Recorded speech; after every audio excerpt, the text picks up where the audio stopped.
you can find our lowest car insurance price online, guaranteed. Mostly dry tonight, apart from a few showers in the east and west. Minimum temperatures of 4 to 8 degrees. And now you're up to date on News Talk. Off the ball. This is News Talk. And you're very welcome along to a special edition of Off the Ball on this Tuesday night. We are live from the Stade de Genève for this crucial Group D Euro 2020 qualifier between Switzerland and the Republic of Ireland. My name is Richie McCormack. Alongside me for the night is Stephen Doyle, and back at base we have Stewie Byrne. The equation is quite simple tonight for Mick McCarthy's side. 3 points and they qualify for Euro 2020. But to gain those 3 points, Ireland have to do something that no Irish side has done since 1937, and that is win on Swiss soil. Kickoff is at 7:45. We'll have live commentary from Steve-O for the duration of the game. Input as well from Stewie back at base. But alongside me, as I mentioned, is Stephen Doyle. Steve-O, for those who may have missed the teams, give them the team news. One big standout name from a Republic of Ireland perspective. Oh, how exciting, Richie. The big news from the Irish camp is that Aaron Connolly makes his first international start for the boys in green. The Galway teenager, of course, impressing Mick McCarthy enough in that little cameo in Tbilisi against Georgia, where you were yourself, Richie, and he stuck him in instead of Callum Robinson, while Alan Brown, who also came off the bench in Tbilisi, gets the nod ahead of Conor Harahan. That's 2 of 3 changes. The other, no surprise, Enda Stevens comes back from his suspension, and Matt Doherty joins Robinson and Harahan on the bench. The Swiss team is unchanged from their 1-0 defeat to Denmark at the weekend. Jan Sommer, who won his 50th cap in that match, starts in goal. The former Juve and Arsenal right-back Stefan Lichtsteiner avoids the chop after getting a knock in Copenhagen. He and Ricardo Rodriguez man the wing-back channels.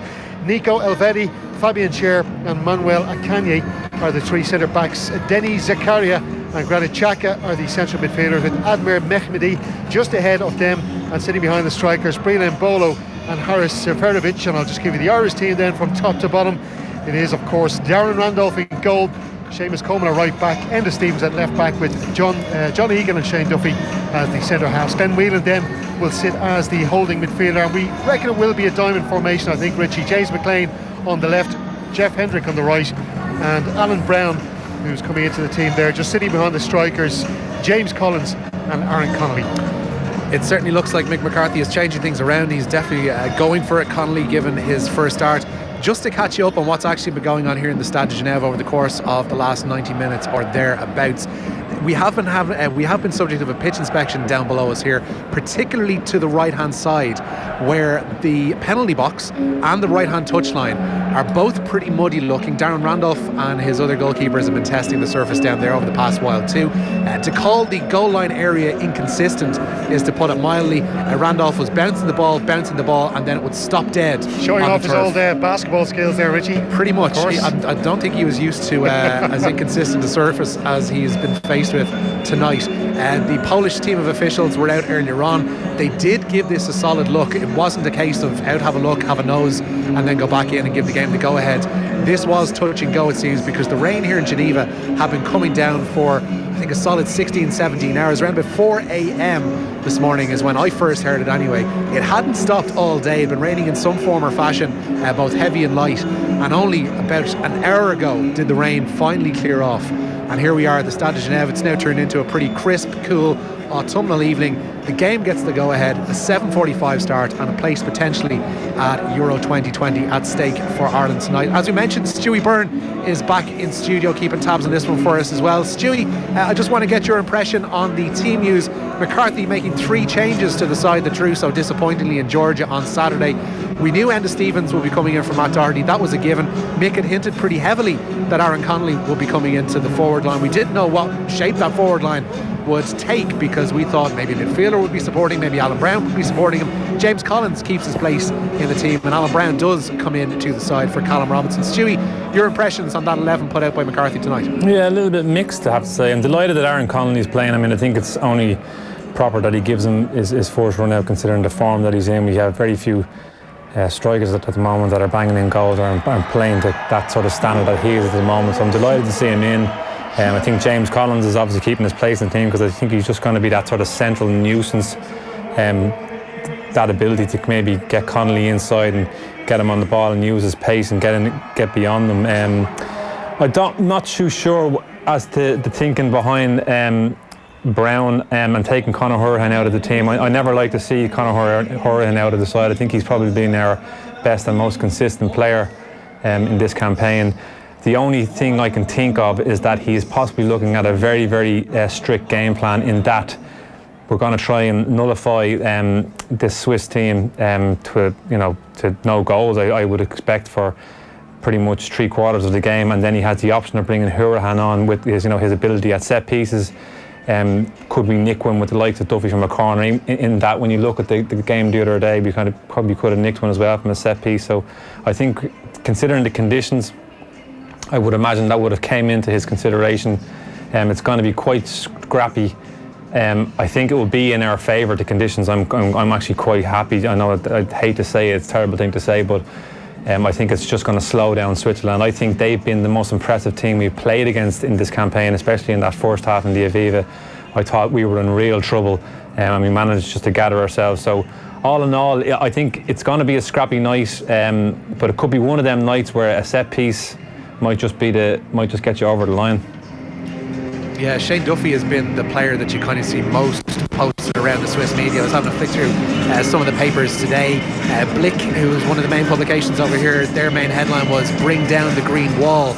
They're clearly pointed towards our defensive proficiency, the fact that we've only conceded 2 goals in this qualifying campaign, which is hell of impressive, it has to be said. It's at the other end, of course, is that worry for us, and maybe Aaron Connolly can change that tonight, whereby we've only scored 6 times in this qualifying campaign. We need more goals tonight if we're going to get that victory, if we're going to get that qualification place for Euro 2020. We're going to have more input from Stewie over the course of the next 35 minutes or so before kick-off. And of course, our football coverage is brought to you with thanks to Paddy Power. We are live at the Stade de Genève. Stephen Doyle will have live commentary of this game for you, upcoming at 7:45 every time. But a reminder of our competition this week: every night this week we're giving you the chance to win dinner for 2 at the award-winning Brasserie at the luxurious 5-star Marco Hotel. The Brasserie is located directly beside the Borgosh Energy Theatre, where our Off the Ball Roadshow is tonight, of course, and is the perfect location for pre-theatre dining or parties for the festive season. To be with a chance of winning, just answer this question: which Ireland player made his senior international debut for the boys in green off the bench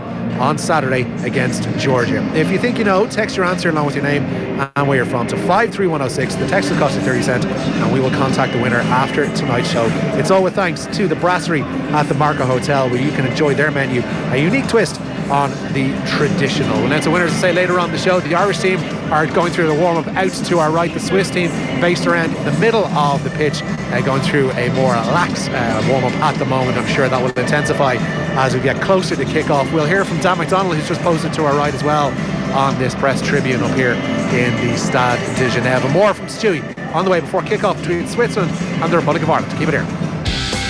Off the Ball on News Talk. At Electric Ireland, we're all about real commitment.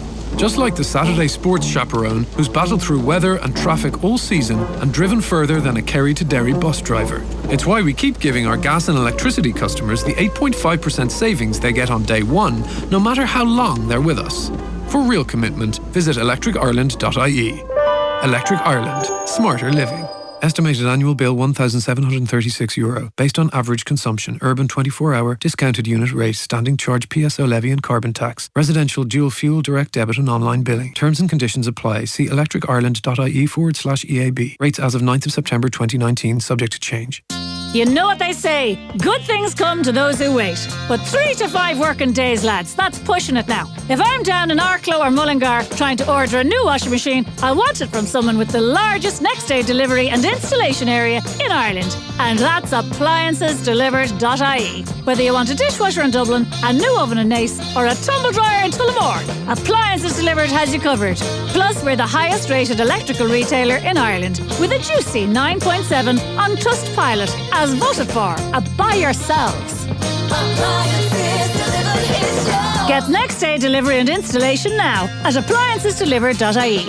Ladies and gentlemen, get ready for the runway, because beauty has landed big time at the Loop Dublin Airport. Experience the ultimate beauty destination and save at least 15% compared to the high street. Now that's some takeoff. Ireland's best beauty hall, Big on beauty, small on price. Shop online at theloop.ie. 4 stars from entertainment.ie. A wicked little picture, said Screen Daily. Brilliantly bizarre, said headstuff.org. Dark lies the island. A story about life and death, dark memories and murderous intentions. Still doing the twofers of a Monday. The what? 2 snack boxes for the price of 1. Starring Pat Short, Tommy Tiernan, Charlie Murphy, Peter Coonan and Mo Dunford. All you do is go around town following your lad. Dark Lies the Island, in cinemas October 18th. Last month, the Henry Elias saved €544 at Lidl. Their shop last week included formal non-bile capsules, 20-pack for $3.79. Go on, give them a spin. Start your big save at Lidl.ie. Lidl, more for you. The Henry Elias shop between the 4th and 23rd of September and receive your gratuity for participation. Did you ever do something beyond the ordinary? Like swing from the chandeliers, bounce from bed to bed, or soar through a summer sky? Come, get carried away with life at Corteo by Cirque du Soleil. An extravagant spectacle featuring astonishing acrobatics. 3 Arena Dublin from the 8th of July. Tickets from $45.20 on sale this Friday. Additional charges may apply. Corteo thanks their official partner, Skoda. Relax this evening and visit itsforwomen.ie. Great value car insurance for those on the go. Get the cover you need day or night at itsforwomen.ie. It's time to own it. Football on Off the Ball with Paddy Power, the greatest football partnership since Shearer and Owen. And you're very welcome back to tonight's Off the Ball live from the Stade de Genève for this Republic of Ireland qualifier away to Switzerland. Kickoff upcoming at 7:45. Richie McCormack here with you. Stephen Doyle will have commentary. Stewie Burns back at base, and we're joined here as well by a man just finishing off his sandwich for the evening. It is the Irish Independent football correspondent Dan MacDonald. Sandwich review first of all. It's a solid 7. Okay. Solid 7. I've had half of it. I'm saving the rest of it later on. It's experience. Good man. First of all, Dan, your thoughts on that team? We were asking you last night in the football show. We were wondering, would we have a rabbit out of the hat from Mick McCarthy? It seems like we kind of do. Yeah, I think so. I mean, we were thinking that it shouldn't be that predictable, compared to how it was in Georgia, where I think we were pretty confident what the team would be.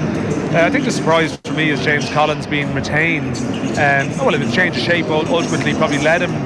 You know, if it's a 3-5-2, which it is, it would appear to be the case, and it's 2 strikers.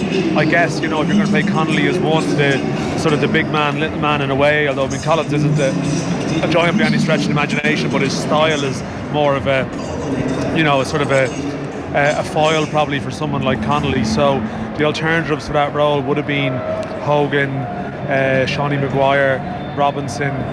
He's the only one who really fits that type of bill. So you know, if we'd been told last night that it was 3-5-2, I guess you might have predicted that, but generally it's a bit of a surprise. And Stevens as one of the left of a back 3, it would seem. He does play left wing back for his club, but clearly the feeling is that James McLean will operate as the left wing back. Stevens is the left inside, sort of left centre half, is a better option than say a Kevin Long. And that's the decision that's been made. There is some, well, like, we have to obviously wait and see how they do line out, because to look at the UEFA line out, they have it down as a 4-3-3. Me and Steve-O had it as a 4-man midfield in a diamond formation, but yeah, as you say, we could well end up having a back 3. The interesting thing, Stephen Doyle pointed it out, Stefan Lichtsteiner, I mentioned in the press conference about Glenn Whelan's advancing years and whether or not he's out for 2 games in a row. The suggestion would be that Stefan Lichtsteiner, isn't one of those people who'd be out for 2 games in a row. We mentioned before, and Mick mentioned before in the lead into the Georgia game, that Aaron Connolly most impressed him when operating on the left. Now it seems like you put a young, spry 19-year-old who is full of the joys of spring, full of the joys of the first taste of senior football with both club and country, up against somebody who is crumbling, pushing like off Tiernan Oak, for want of a better term. This seems like it's a match made in heaven from Aaron Connolly's point of view. Well, if he plays on the left. Well, I don't think he's going to. Mick, I was just checking to see if I was retaining my sanity. Mick has said it's 3-5-2 in his interview beforehand, so that's basically matching up the Switzerland system, because they play with a fairly established 3-5-2, and the feeling was that Liechtensteiner could be vulnerable. So actually it's going to be McLean and Liechtensteiner effectively on the same side of the pitch. Now it's not obviously that straightforward. I mean, Connolly is probably more inclined to probably drift a bit left and maybe try and find some space sort of in behind Liechtensteiner. So that might be the intention. So but so like, you know, your theory could prove to be tested as such, that he was thought to be vulnerable, Liechtensteiner, and he's survived. But the broader Irish shape, you would think, and Mick had spoken about this before the home game, the possibility of matching up against Switzerland, because they have a very established style of play with that system. The question is how much time have Ireland had to sort of work on this strategy, because it is something that's different from what we've, it's been sporadically tried in recent seasons, including by Martin O'Neill, and not with any great success. Stewie, I'll bring you in here. Your thoughts on Mick switching to a back three tonight? Yeah, I'd be worried, to be quite honest with you. I know Daniel said we've played that system before. I think it might have been in a friendly under Martin O'Neill. I thought we were actually quite good in the 45 minutes that he tried it out, but you can never really look too much into that, into sort of friendly situations. My general worry here would be the fact that I feel we've been on a kind of a downward slope really since the Gibraltar game in the Aviva, in that that sort of energy seems to have gone out of the side, and there's been a sort of deterioration in quality. I think he's chopped and changed with players. He's, even the fact that Hurahan's not in tonight, he's not playing. I think that's just a surprise to me. And he's obviously going for horses for courses, in that he's trying to, probably looking at the Georgia game, he probably come into this game saying, you know what, maybe going in with a game plan here, just try and keep it tight for 60-70 minutes, and then introduce Hurahan in for set pieces and try and nick a late goal. That seems to be something that we always have in the locker. Even when you look at the Georgia game, our best chances came late on that game. The best chance probably we had was Duffy's header, which was the last second of the game. And I think that's because we have this sort of attitude, this relentless attitude, whereby we just don't stop. I mean, that's all dependent on the fact that we don't concede. And again, I would go back to this Switzerland side, and I'd say that these are definitely, in my opinion, the best team we've played so far in this campaign. I thought they were excellent in the first half in the Aviva. I think they'll be licking their wounds from the Denmark game the other day. A wonderful performance by Kasper Schmeichel, which effectively won Denmark the game. But when you look at the opportunities that Switzerland even created over there, I think they're going to really test us tonight. It's going to be a difficult night for us. And like we said earlier on, I'm delighted that the pitch is the way it is, because I think that's going to be a little bit of a leveler in our favour. Stu, I'll get your thoughts on this in a moment, but I'll ask Dan before we head off to ads again. Vladimir Petkovic, the Swiss manager, yesterday repeated a couple of times in his press conference, this for them is a cup final. I mean, if they lose this tonight, that's their chances of getting through by the group to Euro 2020 done. He mentioned in terms of a cup final, they, as Stewie mentioned, had that demoralising defeat to Denmark on Saturday. The nature of it being that they were probably the better side over the course of the 90 minutes, conceded a late goal, and had Kasper Schmeichel play a superb game, playing out of his skin. But they do concede late goals. They have made a habit of this over the course of the last 12 months. I mentioned, of course, to Jerry yesterday morning that Ireland might want to play a bit of rope-a-dope and maybe hold Switzerland scoreless for as long as they possibly can, and get to that point where Switzerland mentally start asking themselves that question: is this going to happen to us again? Yeah, I mean, that is certainly the positive slant on the situation. I certainly would agree with Stewie.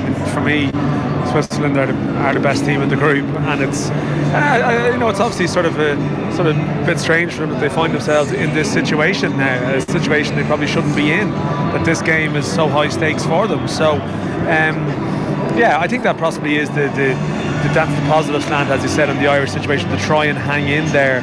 Although the personnel that he has with sort of two attacking players, I'm not sure if they're going to sort of be 11 men behind the ball. I don't think that's going to be effective. But it is true, like, the game is going to open up later on, and there will be chances coming. It will become a bit stretched, but I mean, this Switzerland team is so athletic and speedy and powerful. They shouldn't. I mean, there's this weird mental weakness for conceding late goals. They don't have many other obvious weaknesses. It's just their ability to collapse late on has been their main weakness. In terms of ability, they're pretty decent. They are indeed. We'll find out more as we get closer towards kickoff. 7:45, of course, is when the match starts. Dan McDonald, the Irish Independent football correspondent, will let you go and finish the rest of that sample for now. Looking forward to it. We'll get more from Stewie, more from Steve-O as well, live here from the Stade de Genève after this little break. Off the Ball on News Talk. The Hard Shoulder. This Thursday, in association with Euronext Dublin, the new home of the Irish Stock Exchange, the Hard Shoulder is dedicating the final hour of the show to rugby. I can't wait as we look ahead to the knockout quarter-final stages in Japan. We'll have a special live show from the Dodder Suite in the RDS with former internationals Tony Ward, Shane Byrne, Tanya Rosser and Ireland's most famous referee, Alan Lewis. Plus, fresh off the plane from Japan, Ireland's Jack Conan. To be part of the live audience, register for free now at newstalk.com/events. The Hard Shoulder with Ivan Yates. With Nissan. Weekdays from 4 on News Talk. The flu season is officially here, so mind yourself and call into your local Lloyd's pharmacy. The flu vaccination is available in many of our stores nationwide, and our highly trained staff are there to advise on the best range of medicines, vitamins and supplements you and your family will need for winter well-being. Lloyd's Pharmacy. Say hello to the people that know. Always discuss with your pharmacist for suitability. With Sky Q, you can queue all your TV in one place. Queue Netflix in the bedroom or any space. Queue RTE Player for stuff you missed in the first place. Queue Sky Atlantic's exclusive drama showcase. Pause a film on Sky Cinema and pick it up later at your own pace. Or queue Spotify and turn up the bass. Just use your voice to queue what you want in any case. Sky Q, all your TV in one place. Easy. Content depends on subscription. See sky.ie for details. Stow your luggage in the overhead. Stretch out and get comfortable. Turn on your laptop. Get connected to free Wi-Fi. Use your phone. Or switch off. Recharge. Catch up on me time. Have a chat. Grab a drink. Order a meal. Walk around. Breathe. Live. Welcome aboard this Enterprise service to Belfast. Life takes the train, so take Enterprise. Book now on irishrail.ie. Over 2 centuries, one family business in Dublin has earned a name for excellence in funeral care. Every day they continue to work hard to retain that good name. The name is Fannigans. Dubliners trust Fannigans to take care of them on their final journey with empathy, compassion and dignity. And Fannigans never forget whose journey it is. In over 200 years, some things don't change. Fannigans, when your thoughts are with them, ours are with you. The Fannigan Group includes Carnegie's, Kirwins and Nichols. We all want to change our planet for the better. That's why, with the Volkswagen Climate Action Grant, if you're driving a Euro 1 to 4 standard emissions car, you could get up to €5,000 off a new Volkswagen. Choose a new plug-in hybrid, fully electric, petrol or efficient diesel model, and we'll take your old car off our roads. Our Climate Action Grant means that driving a new Volkswagen is easier on your pocket and on our planet. Find out if your car qualifies. Search Volkswagen Climate Action Grant. Terms and conditions apply. Out of this world sound. Redeem 50% cashback on soundbar when purchasing selected Samsung soundbars with any 4K UHD Samsung TV. For more information and a full demonstration, call in to Power City today. T's and C's apply. Did you know that electronic and lighting equipment are 2 waste streams that are free to recycle? Just bring them to your local authority recycling centre or electrical retailer and save on your waste charges today. Recycle for free with We. For details on what and where you can recycle, go to smallthingsmatter.ie. This is a message from We Ireland, the scheme for electrical and battery recycling. Did you ever do something beyond the ordinary? Like swing from the chandeliers, bounce from bed to bed, or soar through a summer sky? Come, get carried away with life at Corteo by Cirque du Soleil. An extravagant spectacle featuring astonishing acrobatics. 3 Arena Dublin from the 8th of July. Tickets from $45.20 on sale this Friday. Additional charges may apply. Corteo thanks their official partner, Skoda. Football on Off the Ball. With Paddy Power. The greatest football partnership since Shearer and Owen. You're very welcome back to the Stade de Genève ahead of this Euro 2020 Group D qualifier, Switzerland versus the Republic of Ireland. As we mentioned numerous times tonight, the equation is quite simple. Should Ireland get a win tonight, 3 points, and we're off to Euro 2020. I say off. Of course, those Euro 2020 games, at least the group phase, will be played at the Aviva Stadium in Dublin. So quite the card for Mick McCarthy's side tonight. Stewie Byrne is back in studio as we continue our build up to the 7:45 kickoff. We're just watching Yvonne Vogo, the substitute Swiss goalkeeper, going through his warm-ups in the Swiss area just down to our left here. The pitch, as we mentioned, is in absolute rag order, I think is how Brian Kerr would describe it. The penalty boxes we're looking dead ahead to it now is brown in 3 main areas. Just as you head out towards the D, you've then got another patchy area of brown there, a lot of exposed mud. Then again, midway through that left-hand side half, as we look at it here from the stand, into the other half then, there's an area of the pitch. Basically, it seems like all on the right-hand side, all closest to this main stand here in the Stade de Genève, have been browned and have been exposed a lot and have been worsened by the rain over the course of the last 18 hours. And then into the penalty box. That penalty box, you would worry, might cause an incident or two a little bit later on, an inconsistent bounce or lack of bounce entirely, a bit of a goal mouth scramble, a bit of a penalty mouth scramble could well happen. And then out on the right hand side, nearest to us here, there is also quite an area of brown. So the pitch has certainly been of concern. It did get the go ahead about an hour before kickoff, so we will have our 7:45 start here. Stewie, I touched on it with Dan just before the break, that notion for Switzerland that they keep conceding late goals. I don't know if you've ever been in a side that has that knack about them, whereby it's this thing in the back of your head now, whereby you've been conceding late goals far too often. It was 3 against Denmark in that qualifier earlier on this year, 2 against Portugal, and then 1 again the other night against the Danes. Petkovic in his press conference mentioned that even as they trained last night, that it was something that they needed to work on. That doesn't seem like something you get right in a training session, especially the last one before a qualifier. That's something that's a mental thing that's, has to be banished somehow. How do you go about doing that? Yeah, you certainly need a lot longer than a training session to be able to train that mentality. I totally agree with what you say there. I think Switzerland, I like myself and Dan have said already, definitely for me the best team we've played so far in this campaign. They're very much an all-out attack type of team, very, very dynamic, especially in midfield. They're going to get runners from midfield. I like it when Bolo.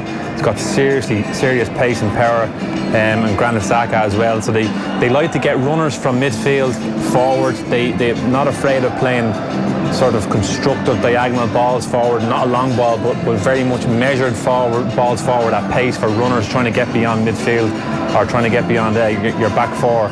So they're a real all-out attack type of team. Now, I've seen this before in teams that are like that. When you're the better side, wave after wave of attack, what can tend to happen is your back four can get a little bit complacent because they're constantly watching the game from where they are positioned, because everything is pretty much ahead of them and it's in front of them, and a little bit of complacency can set in, and that's where I think this mentality, this thing where they're switching off late in games, because effectively they're not being tested enough in the game for them to be on their mettle. It's something like that goalkeepers often experience as well when they have nothing to do in a game, for 60, 70 minutes, and then the first thing they're asked to do, they're not on the ball, they're not on the toes, they're not ready for it. So I think that's an issue for Switzerland. I'm delighted to hear that they're actually working on trying to correct that, because I can only think that's going to go in our favour. I mean, what I would not have wanted tonight was an all-out attack Switzerland. I would have been really worried by that. If it is the case that they're trying to sort of possibly correct tactically how they go about the game, we may not see a very, very all-out attack Switzerland. We may see a more cautious Switzerland, which can only suit us because we're quite good in those scenarios where we're sort of, we're quite tight. We keep, flat back four, 5 in the midfield, get men behind the ball. We're kind of used to that. That's just the way it is. Unfortunately, that's just the way it is, and that's certainly not going to change now that we're getting into the business end of the campaign. But I can't help but just kind of get away from the feeling that there's a kind of a game plan in place here, in that we're going to try and frustrate Switzerland, knowing that this is their in last chance saloon scenario here, basically. And if we can keep them frustrated for even the first 30-40 minutes. You know, crowd's going to get on their back. You might play into the mentality of the Swiss players themselves, and that they really need to get a goal here now. And that I would imagine has to be in the thoughts of Mick McCarthy in how he's going to go about here. I think he's gone with possibly legs in that midfield area to kind of match up with that sort of dynamic Swiss midfield that we spoke so much about. So the goal for me, simple, just get to 0-0 half time and then just go from there. Have we got goals on our side? Like Mick McCarthy spoke yesterday in his press conference, he mentioned it a few times. We're 3 points away potentially from qualifying for the Euros.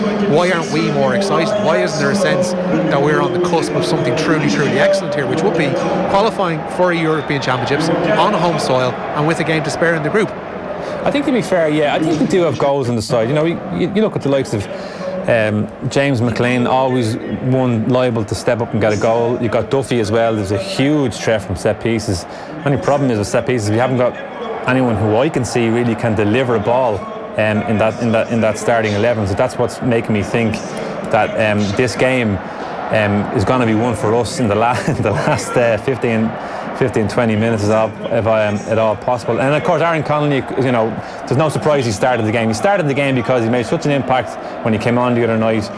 He looked so much better. He looked so much better, but until that point, what I thought he done, he had a couple of opportunities that he created himself. He created himself out of his sheer pace. Very unlucky on his first one. He hit the target, keeper got down very low. And the second one was a very, very difficult opportunity. He had to run all of 40-50 yards with the ball, hopping, and nearly sort of probably should have gone a cross goal. But you can see he's a real threat. He's taken a chance on it. That's what he's done. I think he's looked at what he's got in his locker. Who else has he got? He's the only player that he gives you that sort of nervous, energetic youth that we just don't have at the moment. And I think he's taken a punt on him. He said, you know what, get out there and just cause havoc. Cause havoc, because he may not create an opportunity for himself, but through his energy and his movement and his legs, he might just create an opportunity for someone else to kind of sneak in. So for me, I'm delighted to see he's playing. Element, essentially, is what you're saying. Say again, Rich, sorry? He's a disruptive element. Well, he is, isn't he? Especially. It's very difficult to play against, and he likes to drift inside as well, and that's always a nightmare for for defenders when you see someone that sort of drifts inside and has that pace, and he's direct. He just gets the ball, he turns, just runs at you, and what that does is that draws 2-3 players in narrow towards him when he's got the ball, because he has that threat of pace. And when you've got 2 or 3 players being sort of sucked in narrow out of position, then space is being created elsewhere. So like I say, he may not be just playing because he can create a chance for himself. He may be playing because he can create opportunities for others. Okay, we're waiting for the teams to come out here, Stewie. Kickoff rapidly approaching. 7:45 is when we're going to be getting underway. The cameras are poised down to our right, ready for them to emerge from the tunnel. We'll be back for the anthems hopefully after this little break. Join that conversation. Text us on 53106. Texts cost 30 cents. Listen up, class. Aldi's Play Rugby sticker promotion is finishing soon. Keep collecting official Irish rugby stickers every time you spend €30 in Aldi. Fill your primary school's poster for a chance to win one of 2 €50,000 prizes or one of 10 €10,000 prizes for your school's playing facilities. There's a guaranteed Aldi Play Rugby kit worth over €100 for every completed poster submitted. Aldi, official supermarket of the IRFU. Full details at aldi.ie/playrugby. Promotion runs until the 8th of November. Fly with Cathay Pacific from Dublin Airport to over 70 destinations across Asia and Australia, and move beyond the familiar. State-of-the-art cabins, world-class entertainment and award-winning service, making sure you arrive ready to make the most of whatever lies ahead. Whether it's the stunning coastline of Sydney, the secluded waterfalls of Bali, or the bustling markets of Ho Chi Minh City. Book now at cathaypacific.com. Cathay Pacific. Move beyond. The Health and Safety Authority and Irish National Accreditation Board are getting Brexit ready. Do you place products such as machinery on the Irish or EU market using a UK-based notified body for conformity checks? If so, then you need to change to an EU-based notified body. To see how your company can make the transition, visit hsa.ie/Brexit. the Health and Safety Authority and Irish National Accreditation Board. Getting Irish enterprises Brexit ready. This is an initiative of the Government of Ireland. Have you checked out the new Red Cow Moran Hotel? Wow, the sky really is the limit as we've added another 2 floors. The new superior bedrooms of this iconic hotel now boast their own winter gardens and panoramic views over the city. Red Cow Moran Hotel, transforming before your eyes. Visit redcowmoranhotel.com. Ever wondered what superb sounds like? Silence. Exhale the day's toll. A seat that remembers its driver.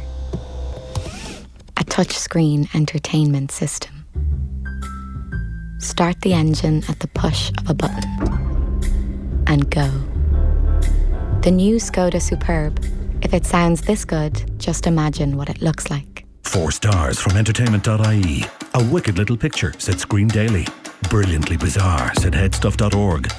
Dark lies the island. A story about life and death, dark memories and murderous intentions. Still doing the twofers of a Monday. The what? 2 snack boxes for the price of 1. Starring Pat Short, Tommy Tiernan, Charlie Murphy, Peter Coonan and Mo Dunford. All you do is go around town following your lad. Dark Lies the Island. In cinemas October 18th. Start your journey to becoming a mediator with a certificate in mediation at Griffith College. With 1 Saturday per month, get your qualification over 1 academic year. Course starts October 19th. Fit, Flex, Future. Apply now at griffith.ie. Did you ever do something beyond the ordinary? Like swing from the chandeliers, bounce from bed to bed, or soar through a summer sky? Come, get carried away with life at Corteo by Cirque du Soleil. An extravagant spectacle featuring astonishing acrobatics. 3 Arena Dublin from the 8th of July. Tickets from $45.20 on sale this Friday. Additional charges may apply. Corteo thanks their official partner, Skoda. Off the ball. This is News Talk. You join us at the Stade de Genève as the teams are about to emerge from the tunnel ahead of this Group D Euro 2020 qualifier. Switzerland versus the Republic of Ireland. The players just waiting. The atmosphere has ratcheted up a notch or 3 over the course of the last 5 minutes. The Irish fans, 3,100 of them, off to our right in full voice. They are matched by their Swiss counterparts behind the goal to our left. Apart from that, as the teams come out, this place ain't full. 22,000 tickets were sold, we were told, in advance of the game. A 26,000 capacity here at the Stade de Genève. As Pat Nevin might say, it ain't that. There is a full empty section down in front of us. There are spits and spots of empty seats around in the stand opposite us as well. And a 7:45 kickoff rapidly approaching. A first start for Aaron Connolly. The anthems upcoming in a moment. A win, 3 points tonight for Mick McCarthy's side, and qualification is assured for Euro 2020. Home games back at the Aviva Stadium in the group stage. We'll break now for the anthems.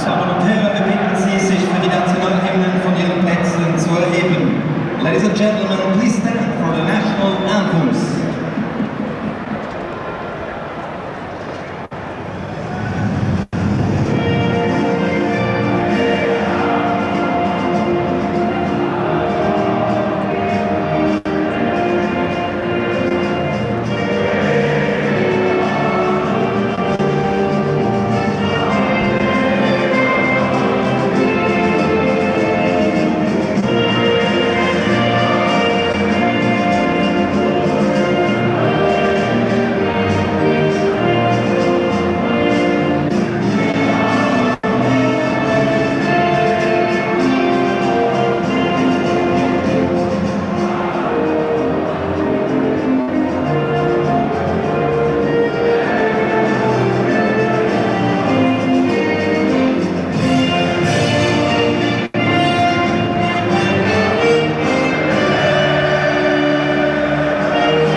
go, the Swiss national anthem. Before that, Hour on the Veen, sung in full voice by the 3,100 travelling Irish supporters off to our right here in the Stade de Genève. Before we get a prediction from Stewie and hand you over to Stephen Doyle, every night this week we're giving you the chance to win dinner for two at the award-winning brasserie at the luxurious 5-star Marker Hotel. The brasserie located directly beside the Borgosh Energy Theatre, and the perfect location for pre-theatre dining or parties for the festive season. If you want the chance of winning, just answer this question: which Ireland player made a senior international debut for the boys in green off the bench on Saturday against Georgia? If you think you know, text your answer plus your name to 53106 for 30 cents, and we will contact the winner after the show. It's all with thanks to the brasserie at the Marker Hotel, where you can enjoy their menu, a unique twist on the traditional. Winner coming later on in the show. Stewie, before we hand over to Steve-O, a quick prediction from you?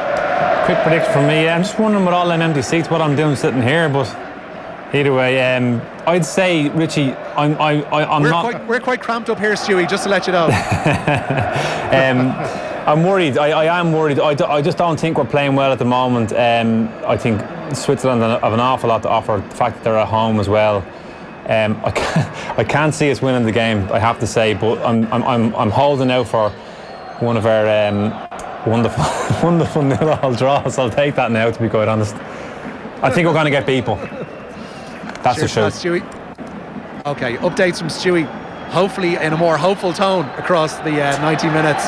It is 3 minutes possibly. We could be on the cusp of something quite special from a Republic of Ireland perspective tonight. Your match commentary for the duration in the company of Stephen Doyle. Well, Republic of Ireland boss Mick McCarthy refused to call this a cup final like his opposite number Vladimir Petkovic, but there is a huge prize on offer here for the boys in green if they can do something they've never done before, and that is to beat Switzerland on their own patch in a competitive game. Can the youngest gun in the Irish team shoot down the Swiss tonight, much to the delight of the Green Army here in Geneva, which numbers over 3,000. 19-year-old Aaron Connolly does make his first international start after his cameo debut in the drab draw against Georgia in Tbilisi at the weekend. 4 points separate these sides. Ireland and Denmark are the only unbeaten teams left in the group. A draw against Georgia last Saturday ensuring Mick McCarthy's unbeaten record in his second spell in charge was maintained. The Swiss, of course, come into this on the back of their first defeat of the campaign. A late Yusuf Poulsen strike combined with some incredible goalkeeping from Kasper Schmeichel sealed a 1-0 win for Denmark in Copenhagen. We'll give you the team news. We'll run through the teams now in a moment. It's Jeff Hendrick just tipping off now for Ireland, who are wearing their change strip of white shirts, green shorts and white socks. As we look down upon them here, they're shooting from right to left with the Green Army at their back, hopefully roaring them into a goal at the other end. The Swiss team in their home shirts of red shirts, white shorts and red socks, and they're shooting from left to right as we look upon them. They've just won an early free kick deep in their own half. It's going to be taken by Newcastle United centre-back Fabian Schär, who just passes back to his goalkeeper Jan Sommer. So it's Jan Sommer in goal for the Swiss, and then their three centre-backs of Elvedi, Schär and Kanye are sitting behind the wing-backs, Lichtsteiner and Rodriguez right and left. It's Zakaria and Xhaka as the holding midfielders with Mehmedi, the playmaker, the number 10 if you will, just sitting behind Mbolo and Seferovic, the two Swiss strikers. So no changes to that Swiss team from that defeat against Denmark on Saturday. The Irish team showing three changes. In goal it is Darren Randolph, right back is Coleman, Duffy and Egan at centre half. Coming back into the team is Enda Stevens at left back. Glenn Whelan will play as the centre holding midfielder. It's Jeff Hendrick and James McLean on either side, with Alan Brown and Aaron Connolly coming into the team and James Collins playing up front. So it's Ireland on the ball here at the moment. Seamus Coleman just tries a pass from the right back area, and he gives the ball away to Switzerland, who can try and attack now with Stefan Lichtsteiner on the ball just inside the Irish half. He plays it down to Mbolo on the right flank. He runs onto the ball just into the corner flag in the Irish end, but he's tackled well by Enda Stevens, who does manage to get the ball away from Mbolo, but couldn't prevent the throw-in. So the throw-in to Switzerland in the first couple of minutes of the action here. Stefan Lichtsteiner takes the throw, and it's won back by Glenn Whelan, who tries to play it forward to James Collins, but he in turn is dispossessed, and then a free kick given away by James McLean, who's tackled Lichtsteiner.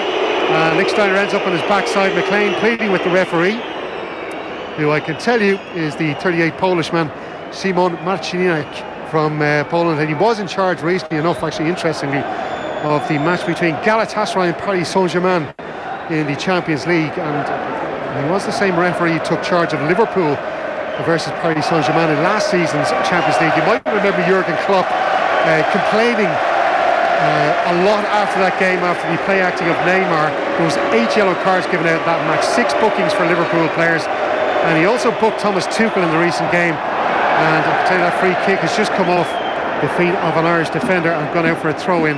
But it will be interesting to see how the Polish referee gets on this evening, and whether he will be as card happy as he has shown himself to be in previous matches. So a throw-in to Switzerland. That free kick amounted to nothing, taken by Stefan Lichtsteiner, and it's the Swiss still in possession. The ball now with Fabian Schär, back to Elvedi, who tries to play it down forward to Xhaka. Xhaka tries to find Mbolo. Seferovic then picks up possession. He tries to play a through ball, and it drifts all the way out over the byline for a goal kick to the Republic of Ireland. So if you're just joining us, just inside the 4th minute of the action, it's Switzerland 0, the Republic of Ireland 0, here at the Stade de Genève. Darren Randolph about to take the goal kick here for the Republic of Ireland. So Randolph shapes up for the goal kick. The pitch now looking a little bit drier than it was when we came in. The rain has stopped. It had been raining from about 4 o'clock this morning here in Geneva, and of course the pitch going through that pitch inspection with UEFA officials and passing, as Richie was mentioning before kickoff. There are areas of the pitch, notably around the goal mouth areas and just around the 18-yard box, both goals not looking too healthy. Long ball played forward by Switzerland. Shane Duffy just heads it back to Darren Randolph. Randolph gathers that one in the air, and he throws it out to Seamus Coleman, who advances down the right wing. He chips a little ball forward towards Jeff Hendrick, who tries to run onto that, but it drifts out over the byline and out for a goal kick to Switzerland. And as the ball goes out of play, we might just go back to our analyst in the studio in Dublin, Stewie Byrne, to see what he makes of the early stages of this game. Stewie? Yeah, it's a little bit frantic. I suppose first thing you can see is that, you know, Switzerland playing with that, what we would have expected, trying to get midfielders forward, likes of Mbolo running into challenge, coming up 1v1 with Enda Stevens in that case, so not afraid to go at players. I'd say shape-wise, looks like we've gone with 3 at the back. The one thing I was going to say actually beforehand, and it just came back into my mind, that Rodriguez-Coleman battle, it's really one to keep an eye on, because I don't think Seamus Coleman has been himself in this campaign. I think he's been a little bit off colour in the last 12 months. Rodriguez, you might remember, bit of an off night in the Aviva, came with an awful lot of sort of people talking about his technical ability and so on and so forth. So that's one to keep an eye on. The fact that he's been sort of drawn out of his natural right full position might take him a little bit out of his comfort zone, but not much to really talk about from the start. I think there's a good atmosphere in the ground. You can see the pitch is heavy. Randolph is that they're slipping there in his first kick out, so that's going to play a big part in this game as it develops in terms of fitness. The legs are going to start going, you'll start seeing cramp, and you'll probably start seeing a lot of mistakes. Well, the Swiss are starting to generate an attacking move here. Jack was on the ball, found Seferovic, who then found Mbolo, but he manages to lose the ball, and it's now in the possession of the Republic of Ireland. And just taken down as he tried to get away with there was Alan Brown, and now Switzerland have a shot, and it's pounded away by Darren Randolph, and a shot from nothing really. Ireland find themselves getting themselves into trouble there really, and as we see, the shot just taken from outside the box. It went through a wall of white shirts, and I think it was taken by Granit Xhaka, and Switzerland take a quick corner. The ball has been crossed into the box, is headed away at the back post by John Egan, and again Ireland come away with the ball, but they give it away then to Fabian Schär, just hanging around the edge of the centre circle, and then it's played across to Granit Xhaka, who's now going to attack from the right hand side, and he plays it outside then to Stefan Lichtsteiner, who's just managed to put a cross in, but it's blocked at the near post then by John Egan. It's eventually cleared to Aaron Connolly, gets his first touch on the ball, wins a free kick. He's tackled by the skipper Stefan Lichtsteiner, and it's going to be a free kick to the Republic of Ireland deep in their own half. So a moment of danger there for Ireland there. Stewie, back in studio, what do you make of that effort there from Switzerland? Well, it's a good strike, wasn't it, when Xhaka, that's something that he's got in his locker, that left foot, just not afraid to just get it out of his feet and have a strike. When you consider the condition of the goalmouth, that could have went anywhere. Luckily enough, Randolph had good vision on it and just got down low to push it wide. I think the opportunity had been created from the fact that Switzerland are getting so many players into the box. You know, at times they're getting 4 or 5 players into the box and everyone's getting pushed deep. As soon as it's cleared out, we've no one on that edge of the D to pick up second balls, and you've got the likes of Xhaka just picking it up, left foot, gets it out, has a strike. So that's something to really concern ourselves about, that we don't get too deep with the fact that Switzerland are kind of sort of pushing us so high, and with the back three, that's always difficult to do. So Darren Randolph has just played the ball out to the right hand side. It's then played forward towards James Collins, and it was a poor ball there played out by John Egan, and he just offers his apologies around to the team, and it was aimed at James Collins, but just too much pace in the ball to take it over the byline. It's back with the Swiss goalkeeper Jan Sommer, who plays a short pass out to Elvedi. Elvedi then just checks back as Aaron Connolly just tried to put the centre back under pressure. Good pace and determination shown by the young Irish striker. Just 19 years of age, making his first competitive international start, or just first international start of any sort for the boys in green. So it's Elvedi now taking the ball over the halfway line for Switzerland. He finds Lichtsteiner on the right side, who then tries to play a long ball into the box. It's chested down though by Shane Duffy, who intercepts well.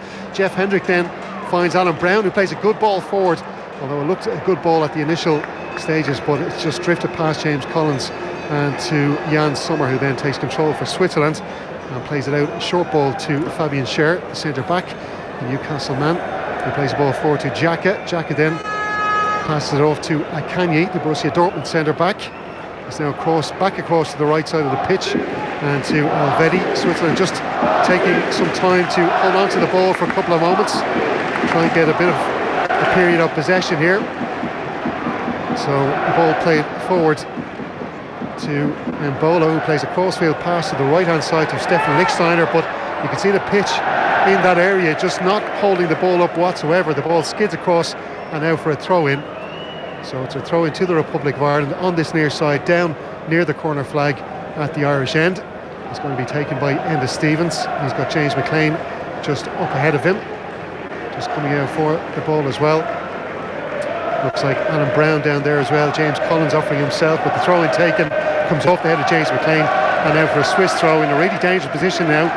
Ireland need to be really careful here that the home team don't manage to profit from that silly mistake. It's Mbolo now on the ball, just on the edge of the box to the right hand side. He tries to dribble into the Irish box, but then it just takes too much. A poor touch there, and puts it out for a goal kick to the Republic of Ireland.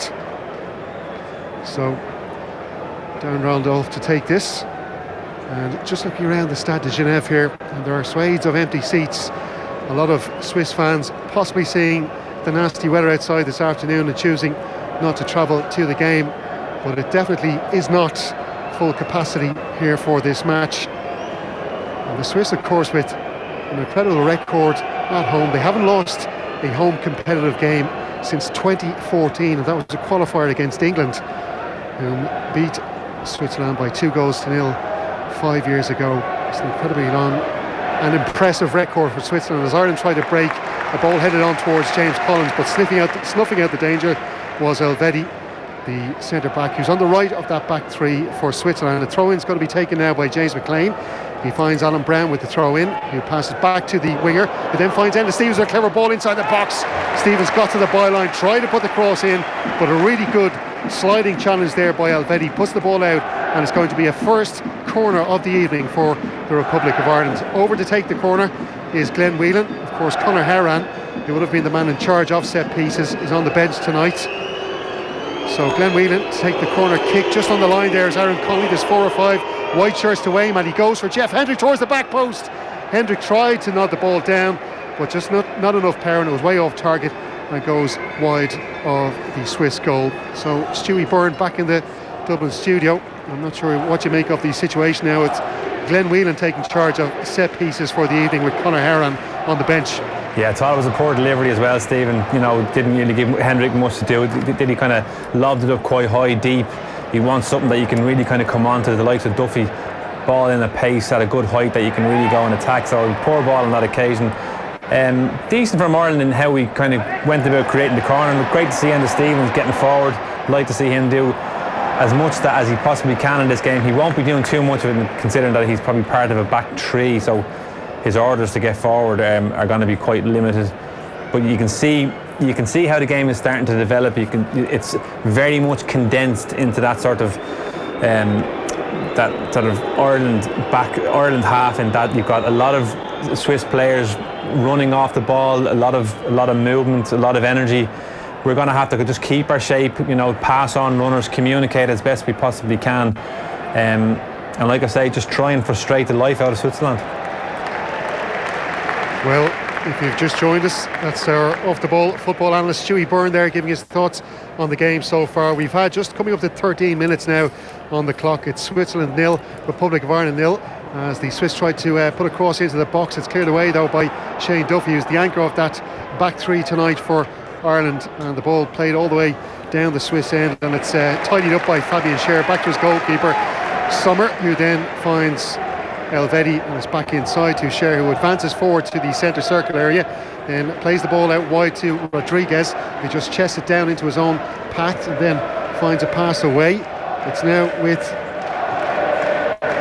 Zakaria, and Zakaria finds Xhaka in the middle of the pitch. Zakaria then plays it out wide to Rodriguez.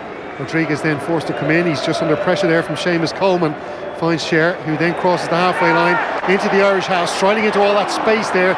It was mentioned in the build-up to this game how Ireland were leaving a little bit of space in that area of the pitch. It's now out with Lichtsteiner on the right-hand side. He's in the corner flag area down the Irish end. He's got James McLean in front of him. Puts the cross in towards the back post, but it's headed away by John Egan, and it's then collected and passed back to Elvedi for Switzerland, who then finds his fellow centre back Kanye, who then plays it forward to Zakaria. Zakaria inside to Rodriguez, who makes a run down the right wing, but Zakaria then plays it all the way back to Kanye. He's just on the halfway line here.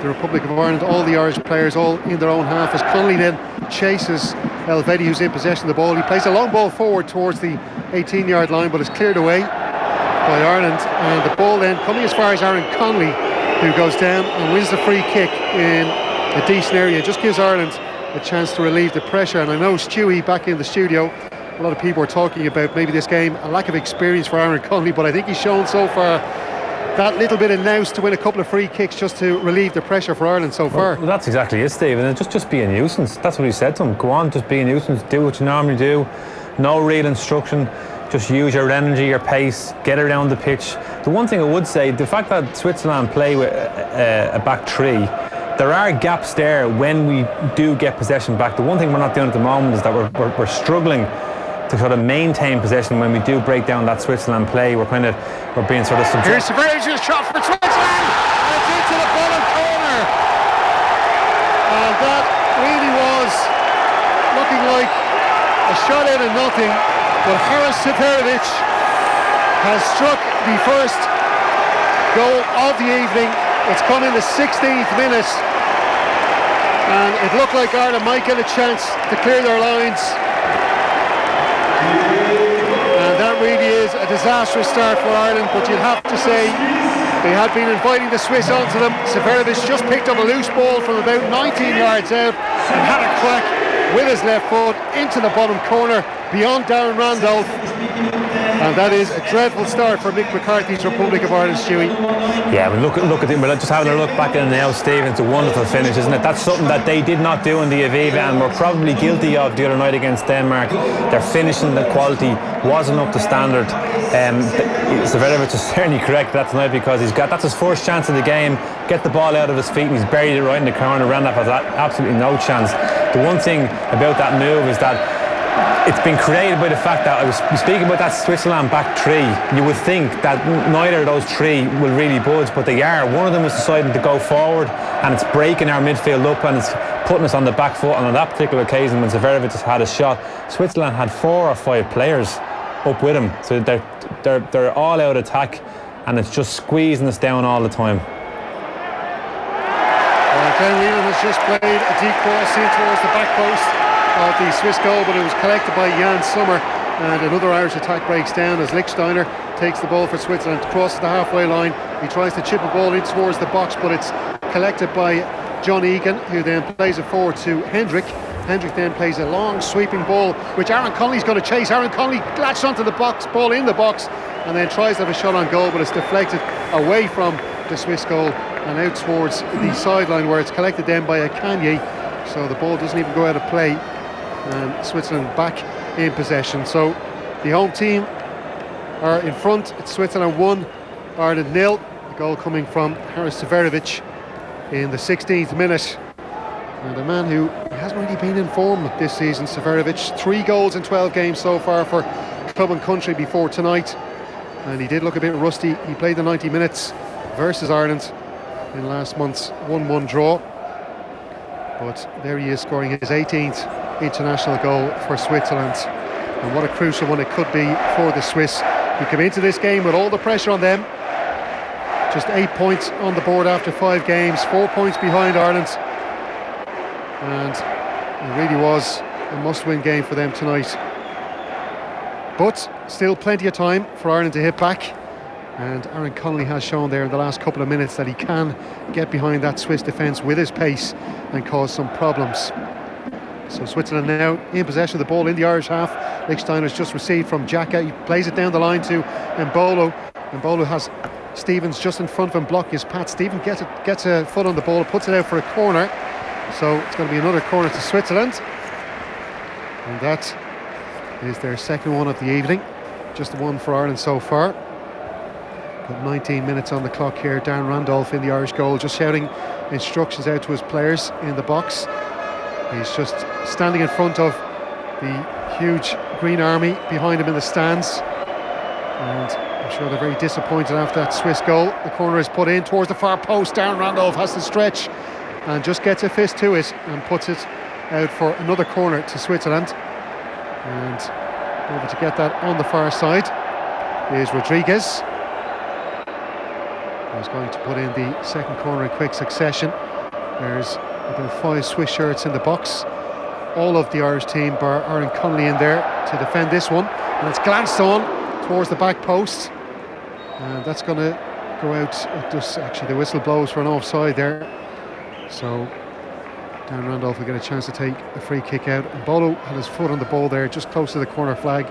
Didn't bother passing it back to the Irish keeper. We've still less than 20 minutes played, and the Swiss are just going to delay the ball as much as they can, I'm sure, between now and the full-time whistle. And we will be taking you right through that full-time whistle with plenty of analysis after the game as well, and at half-time with Richie McCormack and Stewie Byrne.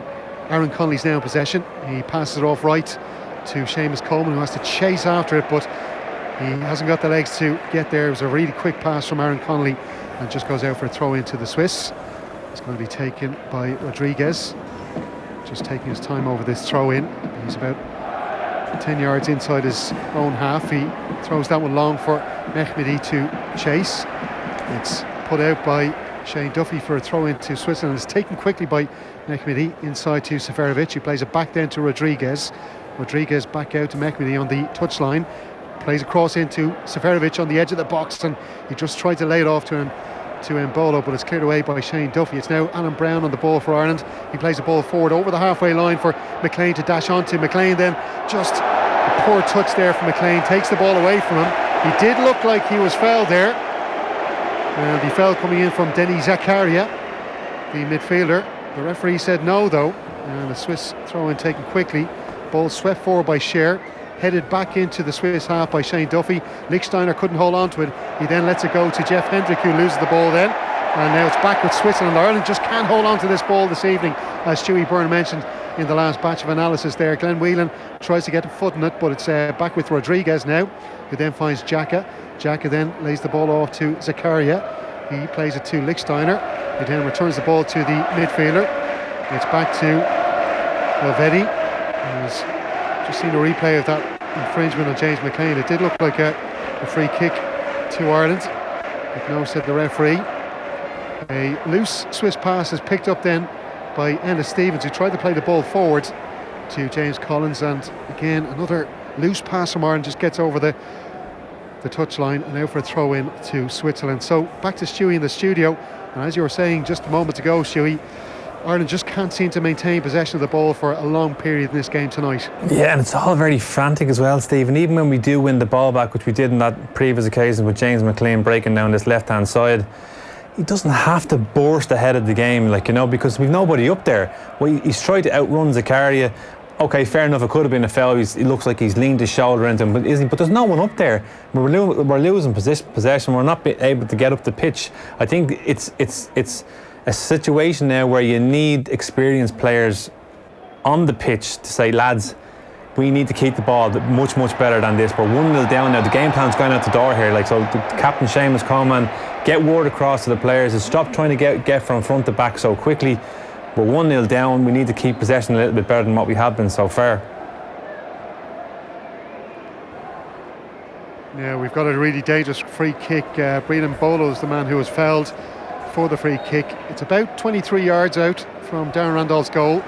It's just a little bit to the left of centre as we look on at Randolph's goal. And I'm just looking at the position of the wall, about 23 yards out. And the free kick taken by Xhaka, chipped across. Jeff Hendrick heads it away, and it's out for a throw in to the Swiss. So just a little bit too much distance on that for Switzerland to have a pop at goal. And it was, thankfully from an Irish point of view, cleared away by Jeff Hendrick. So another throw into the Swiss. This one deep in the Irish half, down near the corner flag on this near side. Lichtsteiner again taking his time to get over to the sideline and take the throw in. He takes it, and it's played back to Lichtsteiner. James McLean just gets a foot in there, but the ball spills away to Elvedi. He plays it inside, and is with Akanyi, who's deep in the Irish half. Plays the ball out left to Rodriguez. He now plays it inside to Xhaka. Xhaka's just about 25 yards out from the Irish goal. Plays out left to Rodriguez. Rodriguez now hugging the touchline. He's got Seamus Coleman for company there. Comes inside to Akanyi. Plays it forward to Seferovic. Back out to Rodriguez on the touchline. He plays it inside to Mehmedi. And it's now with Xhaka. Xhaka plays a 1-2 with Mehmedi. Then tries to run onto it in the Irish box, but it's gathered up nicely there by Alan Brown and tidied up back to John Egan, who plays it out from the Irish box. And there's been a foul there on James Collins, so a free kick to Ireland deep in their own half. So a chance now just to try and get the ball forward into the Swiss area of the field. And we're now just approaching the 25th minute. It's still Switzerland 1, Ireland 0. Haris Seferovic with the goal in the 16th minute. The free kick now taken for Ireland. It's chipped long forward towards Aaron Connolly, but headed away by Akanyi. And then there's a foul on Rodriguez as he tried to latch onto the loose ball. It's taken quickly. It's back now with Sommer, the goalkeeper. Sommer plays it out wide to Elvedi. He finds Lichtsteiner. It's back inside now to Scher. Scher advancing forward for Switzerland. He's just on the halfway line. Tries to chip a long ball forward towards Bolo. And that ball's going to drift all the way into the arms of Darren Randolph and past Bolo and Seferovic. So Randolph just takes a throw out to Seamus Coleman, hugging the right wing touchline, plays inside to Hendrick. Hendrick back out to the Irish skipper. Hendrick then plays a long ball forward for James Collins to chase, and looks like there's going to be too much pace on that, and it does drift out over the byline. And now for a goal kick to Switzerland. Sommer now to take this goal kick. He takes it quickly out to Elvedi. Elvedi now advancing forwards for Switzerland. James McLean opting not to press up high on the centre back, and Lichtsteiner plays the ball forward towards Mbolo, and that one is cleared away by John Egan. John Egan, of course, who only made his first competitive start for Ireland at the weekend in that game against Georgia. And he's definitely a man you could see forming a decent partnership with Shane Duffy at the centre of the Irish defence for a long time to come. Of course, one of two Sheffield United men in that Irish back three tonight. Enda Stevens, of course, back after his suspension. We're seeing one of the Swiss players get some attention now from the physio on the field. And again, I wonder, Stewie, back in our studio in Dublin, this is something I think we're going to see a lot of throughout the evening, just some delay tactics by the home team. They're happy enough to wind down the clock as much as they can. Yeah, why not? I mean, if Stu was on the other foot, I'm sure we'd be doing the exact same. No surprise to see that. I think that the pitch is probably going to take its toll. It looks like that's a muscle industry, possibly a quad or a hamstring. I think it was a Mehmedi, is it? But you can't help but be impressed by Switzerland so far, Stephen. I think they've moved the ball extremely well, considering the pitch isn't in very good condition. They're certainly worth their 1-0 lead so far. Just not happening for us at the moment. We can't keep possession. We're trying to go forward too quick. Decision making is poor at the moment. Even looking at the likes of James Collins, he's sort of barking out orders there like Connolly and other players, which is a sign of frustration. So it's definitely going to be a difficult 20 minutes or so before we get to half time. We have to keep it at 1-0 before we get to half time, and there's definitely going to have to be a tactical switch, because at the moment, just not happening. Well, that substitution has been made, and it is Mehmedi, the man to go off, and on in his place is the 23-year-old Mainz midfielder, Edmilson Fernandez. So it's a little bit of a disappointment there for the Swiss. One of their, well, there is their main playmaker, Mehmedi, going off with, as Stewie said, looks like a soft tissue, a muscle injury, and replaced by Fernandez. So the ball back in play. It's with Rodriguez out on the left side. Plays a crossfield pass to Elvedi. Elvedi now just with his foot on the ball, looking for a bit of space to work a pass downfield. He tries to find Seferovic, but it's headed away by Enda Stevens into the path of Lichtsteiner, who makes a run towards the edge of the box. Lichtsteiner has a shot, and it just wisps past the left post of Darren Randolph's goal. And again, another opportunity out of very little there for Switzerland. But again, Stewie, a lot of space for Lichtsteiner to run into there, and no Irish player coming out there to close him down. Well, it's a lot of space in that deep central midfield area, isn't it? We're supposed to be overloaded there. I mean, that's where you would expect the likes of a Glenn Whelan and Brown to be sitting and just giving that protection to the back four. That's where the goal has come from. But I think what's happened, Stephen, is that there's so much movement from this Switzerland midfield. They're moving left, right, and Bolo is just going wherever he wants to. We're being moved all over the place, and our discipline is a little bit gone out the window. We're struggling at the moment to even cope with that Switzerland movement, and on that particular occasion we're not picking up the second ball from the initial defensive header, and Lichtsteiner has got all but 30 or 40 yards to run inside where we should have bodies, but we don't, and he's got a free shot away at goal. Here's Seamus Coleman after taking a short free kick from Glenn Whelan. He tries to cross the ball towards the back post. It's up there for John Egan. He heads ahead of it. And there was a second opportunity there for James Collins to head towards the goal, but just no power in the header, and it goes straight into the arms of Jan Sommer. But the first, well, I suppose it was a half chance of note for Ireland in the game, and worked from a Glenn Whelan free kick. Seamus Coleman with the cross, and it was headed back in towards the mouth of the Swiss goal by John Egan. And unfortunately, James Collins just couldn't generate enough power to threaten Sommer in the Swiss goal. So Switzerland back in possession. It's with Mbolo just on the halfway line, and he's just given the ball away to James McLean, who's over on the right hand side. James McLean advances forward. He's then tackled though by Akanye. Some really good defending there by the Borussia Dortmund centre half. They then find Zakaria. Zakaria now striding into the Irish half. He plays out right to Lichtsteiner. Lichtsteiner then is forced out wide by Enda Stevens. A really good tackle by the Sheffield United man, who plays it forward to Aaron Connolly, who's upended by Granit Xhaka, and he wins a free kick for Ireland. Some good play there by the young striker, but even better play by Enda Stevens, who was the man to dispossess Stefan Lichtsteiner, who has had a shot on the Irish goal in the last couple of minutes. A really dangerous effort from the former Arsenal and former Juventus man, I should say, just around the edge of the box, wisping past that Irish post. But it's Lichtsteiner again on the ball, plays it forward to Seferovic. It's now all the way over the other side of the field to Xhaka. Xhaka finds Rodriguez on the overlap. He puts the ball in towards the centre of the box, and Bolo was waiting there to try and have an effort on that, but it's cleared away by, it looked like, Alan Brown there. Now Ireland back on the ball. Coleman plays it forward to Collins, who tried to play it back to John Egan. He gives the ball away, but thankfully for Ireland, the referee spotted an infringement. And I can tell you, Granit Xhaka and James Collins are having a right set to there just inside the Irish half. It's not actually, it's Seamus Coleman, and the referee has whipped out his yellow card. He shows one to Seamus Coleman, one to Granit Xhaka, and they are your first bookings of the evening. But there was a real set to there going on between the Irish captain and the sometimes Swiss captain, Granit Xhaka, who's had 4 yellow cards for Arsenal in 7 matches this season. He's got 16 international yellow cards as well. Something I was noting because he has got a tendency to lose his head in the big games. So Ireland back on the ball now. It's Enda Stevens showing some neat footwork to get past 2 Swiss players. One of those, Fabian Schär. He then offloads the ball to Shane Duffy. Plays out wide to Seamus Coleman, who plays it back inside to James McLean, who's still over in that right-hand side channel. The ball comes all the way across to Enda Stevens, who has a shot from 20 yards out, but that one well over the bar, well over the crossbar, and now for a goal kick to the Swiss.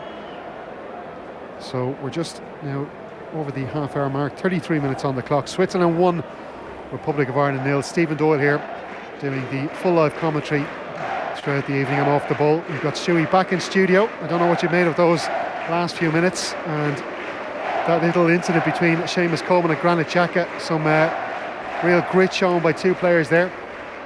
Yeah, you're 4 or 5 seconds ahead of me, Stephen, so I'm kind of hearing it before I see it. But I would say is that last attack there from the end of Stevens' shot, that's probably the first move in the game where we put 5 or 6 passes together, and it goes to show you that when we can do that, Switzerland have a tendency to drop, move the ball well across the pitch. You've got Enda Stevens not afraid to join up, even though he's been asked to play as part of a back 3, and it's a surprise element that he's moving forward, he's not being marked. It's a pity the shot wasn't of better quality, but a positive from our point of view. I didn't see the incident that happened with Seamus Coleman. It's one thing I have noticed with Seamus Coleman probably in the last 12 months. He's definitely inclined to get verbally more involved with probably, you'd say, certain players that might not take too well to the verbals. I think that might be just a little game plan in his head, probably trying to unsettle this Switzerland team, get a little bit, try to get inside their heads, I suppose, so to speak. Having a little look here at Liechtensteiner rolling around the ground. My God, he likes to play up to the referee, doesn't he?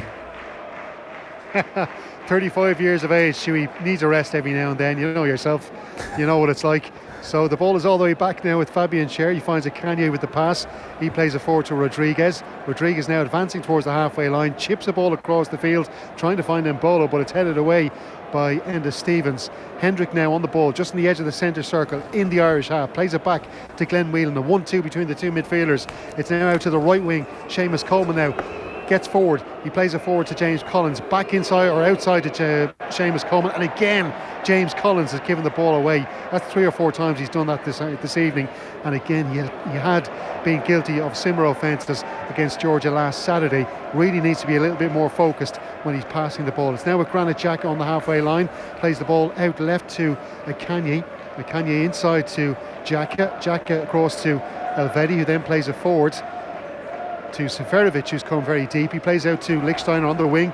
He plays the ball up that line to Seferovic, who's then dispossessed by Aaron Connolly, who's back helping with the Irish defensive effort. It's out for a throw-in now for Switzerland. Another throw-in down towards the corner flag in the Irish half on this near side. Lichtsteiner takes it to Seferovic. It's back to the right wing back, who makes a dart for the byline, tries to put a cross in, but is blocked again by Enda Stevens, who's having a decent game this evening, getting in with some important tackles and important blocks. Aaron Connolly has just gone down on his knees on the turf. He's just kind of patted the ground a couple of times, indicating that he's feeling a little bit of pain there from whatever happened. He's back up on his feet now. He's just walking gingerly alongside the referee. It looks like he's okay to go on. No need for the physio either. The physio had come down towards where Connolly was, just on the sideline, but the corner to be taken now by Switzerland towards the near post. Seferovic tried to flick it on, but it's with Glenn Whelan. Glenn Whelan plays it forward to Aaron Connolly, and now darts towards the halfway line, shields the ball well. Looked like he was taken down by the substitute Fernandez, but no free kick, says the referee. It's back with Switzerland. Seferovic on the edge of the box, plays a 1-2 with Mbolo. He's forced wide now, Seferovic. He plays it back to Lichtsteiner just at the corner of the box. He plays it inside to Jack, who returns the ball to the right wing back, puts the cross in, and that's a dangerous one, headed away or cleared away somehow by Shane Duffy. A shot from the edge of the box by Fabian Schär, just wide of the goal. He scored in Dublin. He hasn't scored here tonight. Thankfully, that didn't make it 2-0 against Ireland, but nearly 37 minutes on the clock.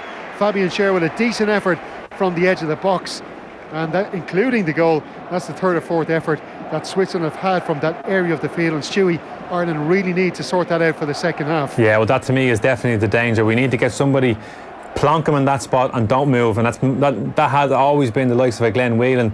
Having a look back at the replay, it's a good opportunity. Yeah, he's had a good strike. I think Randolph's had it covered, but the real issue for Ireland is the fact that most of Switzerland's opportunities are coming in and around that 22-yard area. The goal came from there. Liechtenstein had another good Here's opportunity. another one. Mbolo's just had a crack from about 22 yards. Sorry, Stu, he had a cut across you there, but Mbolo a little bit further out, but he skewed that one off the outside of his boot. But as you were saying, need to squeeze up, don't we, Stephen? Like, I mean, that's the at that particular occasion, Switzerland only had one player in an advanced position, and we're sitting deep. So we need to be brave and say squeeze up, hole on the edge of the D. I think the back three, back four, whatever depends on who's there, needs to kind of give more communication to the midfield in front of them, kind of try and push them up, get them squeezed up. The problem is that the movement is just too good from Switzerland at the moment. They're very much on the same page with each other, very, very technically very good players.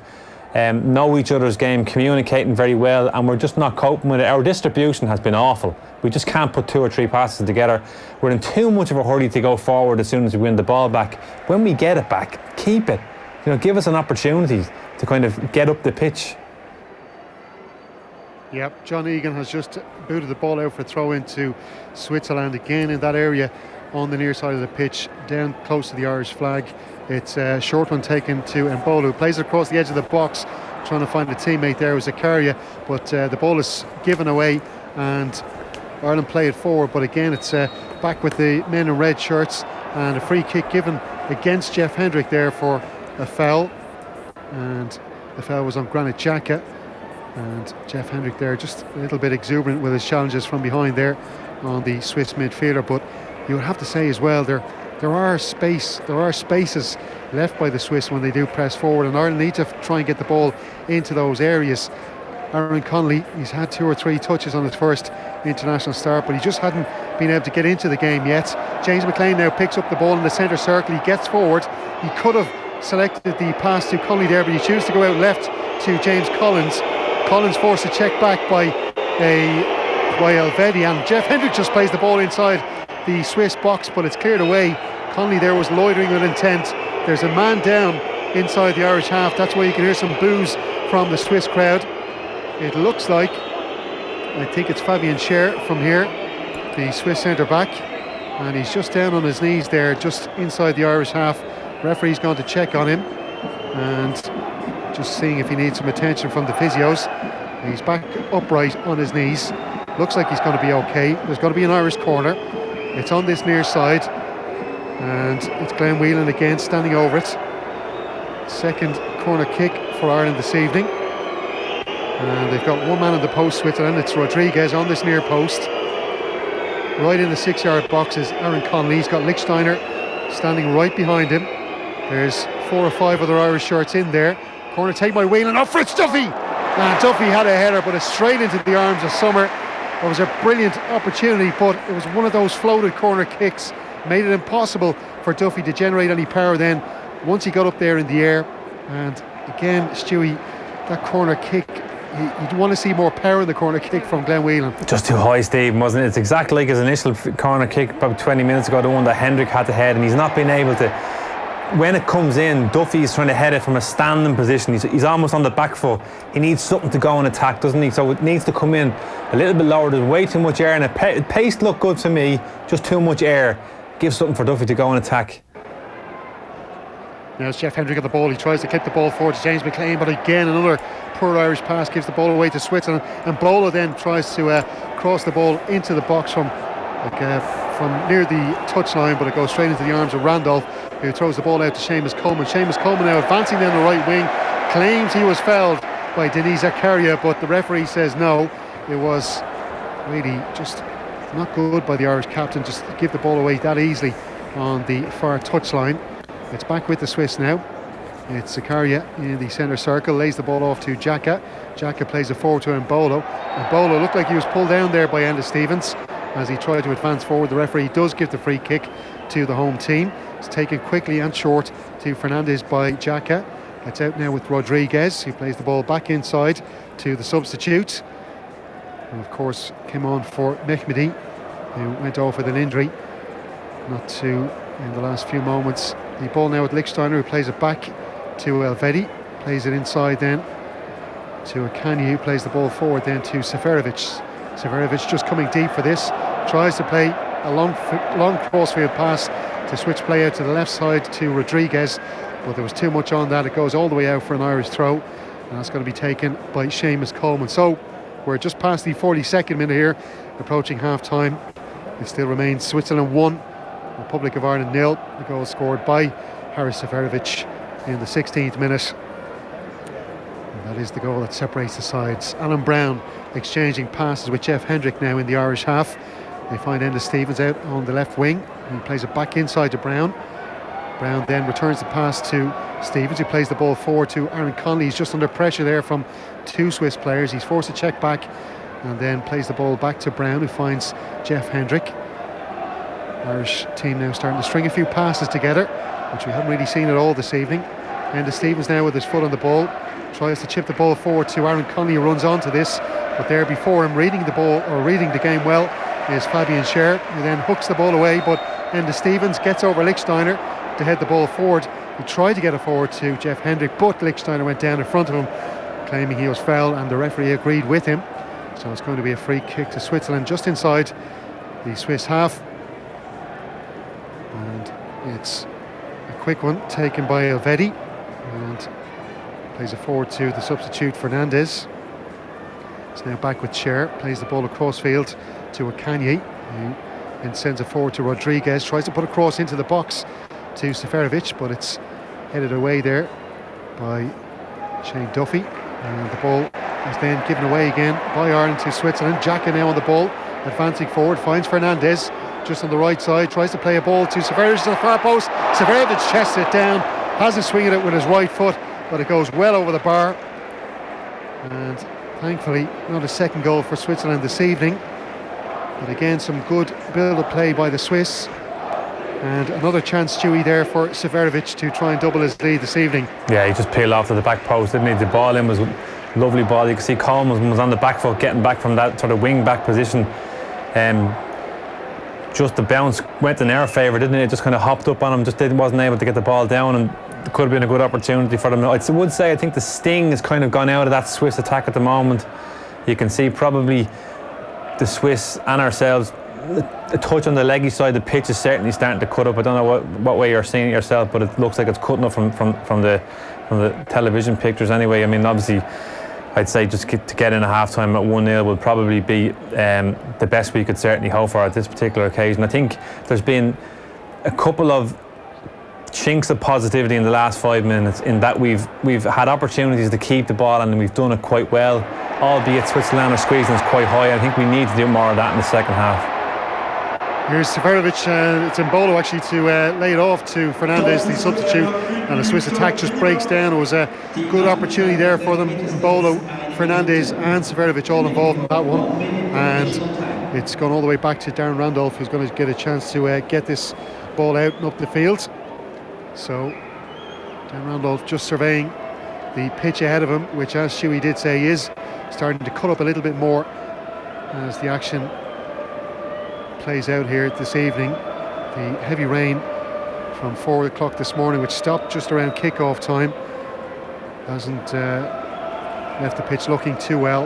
It's starting to cut up all around the central areas of the field and out on this right touchline near ourselves as we look on. It's now Ireland with a chance to attack. Brown plays the ball inside to James Collins, who has a shot, but there was no power in that effort whatsoever, and he actually had time just to take a little bit of a touch and to get a bit more of a powerful shot there on goal. But as you can hear, the half-time whistle, I should say, has just been blown. So there it is, half-time. Disappointing half for Ireland. They haven't played well at all. The Swiss have played better, but as Stewie was saying in his last little insert there, Ireland have looked a little bit better in the last few minutes of the game. The Swiss starting to fade out a little bit as we came towards half-time. But at half-time, it is Switzerland 1, Republic of Ireland 0. We will be back for some half-time analysis with Richie and Stewie, so join us after the break. Off the ball on News Talk. Let's talk about your retirement number, not the age you'll retire. Let's talk about the number that will give you real financial confidence. At Davy, we know that everyone's number is different. It's personal to you. That's why we don't do one-size-fits-all pension plans. In fact, we take a personal approach to all our financial life planning and investment services. To help you find your retirement number and then make it work, call us today or search Davy Retirement. Davy, it's not just business, it's personal. J&E Davy, trading as Davy, is regulated by the Central Bank of Ireland. We take our responsibilities personally. Fly with Cathay Pacific from Dublin Airport to over 70 destinations across Asia and Australia and move beyond the familiar. State-of-the-art cabins, world-class entertainment and award-winning service, making sure you arrive ready to make the most of whatever lies ahead. Whether it's the stunning coastline of Sydney, the secluded waterfalls of Bali, or the bustling markets of Ho Chi Minh City. Book now at cathaypacific.com. Cathay Pacific.